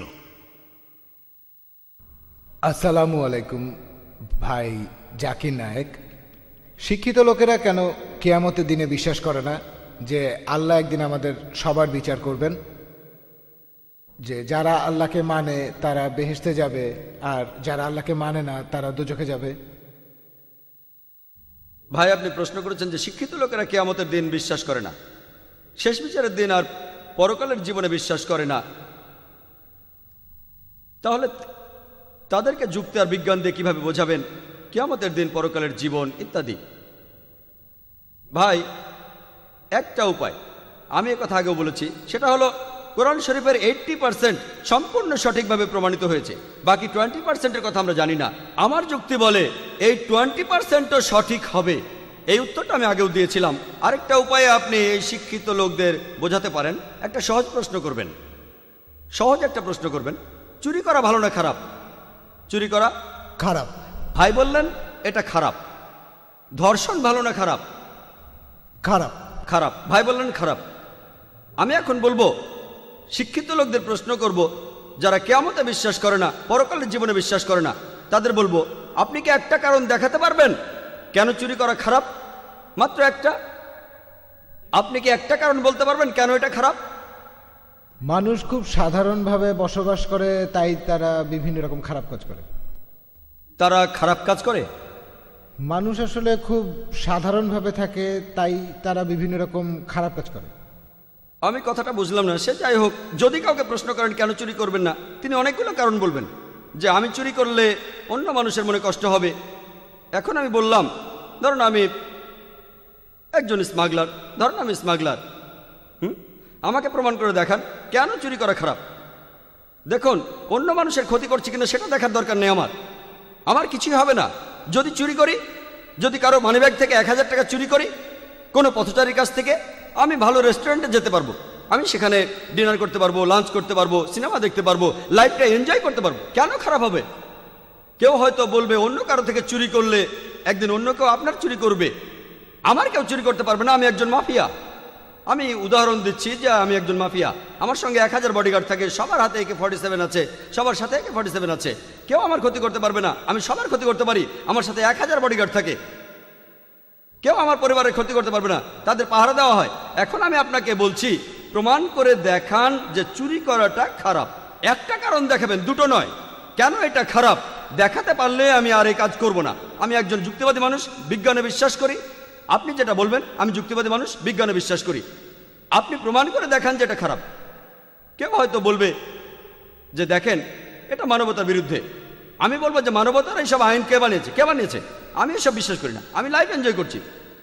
যদি আমি 1000 টাকা চুরি করি, যদি আমি লাখ টাকা চুরি করি, লাইফটা এনজয় করতে পারবো, নতুন একটা ফ্ল্যাট কিনতে পারবো, আমি বিদেশে যেতে পারবো, কেউ আমার ক্ষতি করতে পারবে না, কারণ আমি মাফিয়া। কেউ কেউ বলবে পুলিশ আপনাকে ধরে জেলে পুরে দেবে। আমি বললাম সব পুলিশই আমার পকেটে, আমার পকেটে মন্ত্রী মিনিস্টারও আছে। আমরা এটাও জানি পুরো পৃথিবী জুড়েই অনেক স্মাগলার রয়েছে, যেখানে দেখা যায় পুলিশ তাদের পকেটে, অনেক মন্ত্রী মিনিস্টারও পকেটে আছে, কেউ তাদের ক্ষতি করতে পারে না। পুরো পৃথিবী জুড়ে দেখতে পাবেন। আমি বললাম ধরুন আমি একজন মাফিয়া, আমাকে প্রমাণ করে দেখান এটা খারাপ, তাহলে আমি করব না। আমি যে সব উত্তর পেয়েছি তার কোনোটাই পুরোপুরি যৌক্তিক হয়নি, যৌক্তিক হয়নি কোনোটাই। তখন আমি তাদের বললাম ঠিক আছে, এখন ধরুন আপনি একজন মাফিয়া আর আমি আপনাকে বোঝানোর চেষ্টা করব কেন চুরি করা খারাপ, কেন ধর্ষণ খারাপ। সে লোক খুশি, এতক্ষণ জাকির আমাকে নিয়ে খেলেছে, এখন আমি তাকে নিয়ে খেলবো। আমি তখন তাকে বলবো চুরি করা যে খারাপের কারণ, ধরুন আপনি একজন মাফিয়া, কেউ আপনার ক্ষতি করতে পারবে না, মেনে নিলাম, কেউ আপনার পরিবারের ক্ষতি করতে পারবে না। কিন্তু যদি চুরি করেন আপনি তখন আল্লাহ সুবহানাহু ওয়া তাআলার নির্দেশ মেনে চলছেন না, আর পরকালের জীবনে আপনি এর জন্য শাস্তি পাবেন। ইহকালের পৃথিবীতে পুলিশ আপনার পকেটে, মিনিস্টার আপনার পকেটে আছে, কিন্তু পরকালের জীবনে আপনি এসবের জন্য দায়ী থাকবেন। আমি আপনাকে প্রশ্ন করছি, মানুষের বানানো আইন, মানুষের আইনের কথা বলেন। আমি মুসলমান হিসেবে বলছি, ধরুন আপনি মাফিয়া, আমি মুসলমান হিসেবে বলছি, বোঝানোর চেষ্টা করছি কিয়ামত আর পরকালের জীবন সম্পর্কে। আমি আপনাকে বলছি ধরুন আপনি একজন মাফিয়া, অনেক মানুষ আপনি খুন করেছেন, এই পৃথিবীতে রক্ষা পেলেও পরকালে রক্ষা পাবেন না। আপনাকে প্রশ্ন করলাম, ধরেন একজন স্মাগলার, সে 100 জন মানুষ খুন করেছে, আপনার কি মনে হয় না তার শাস্তি হওয়া উচিত? কোথায় শাস্তি পাবে?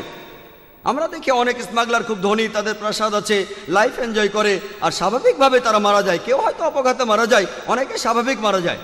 এদের কি শাস্তি হওয়া উচিত নয়? হিটলার নাম শুনেছেন?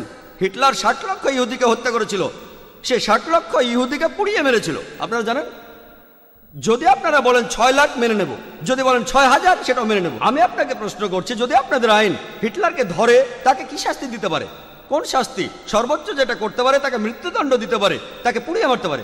কিন্তু এতে একটা মৃত্যুদণ্ডের শোধ হতে পারে, আর বাকি যারা মারা গেছে 59,99,999 জনের কি হবে? এখানে আমার যুক্তি বলে যে পরকালের জীবনে আল্লাহ তাকে দোজকে পাঠাবেন। আর পবিত্র কোরআনে সূরা নিসার 56 নম্বর আয়াতে উল্লেখ আছে, যাহারা আমার আয়াতকে প্রত্যাখ্যান করিবে তাহাদিগকে অগ্নিতে দগ্ধ করিবই, যখনই তাহাদের চর্ম দগ্ধ হইবে তখনই উহার স্থলে নতুন চর্ম সৃষ্টি করিব।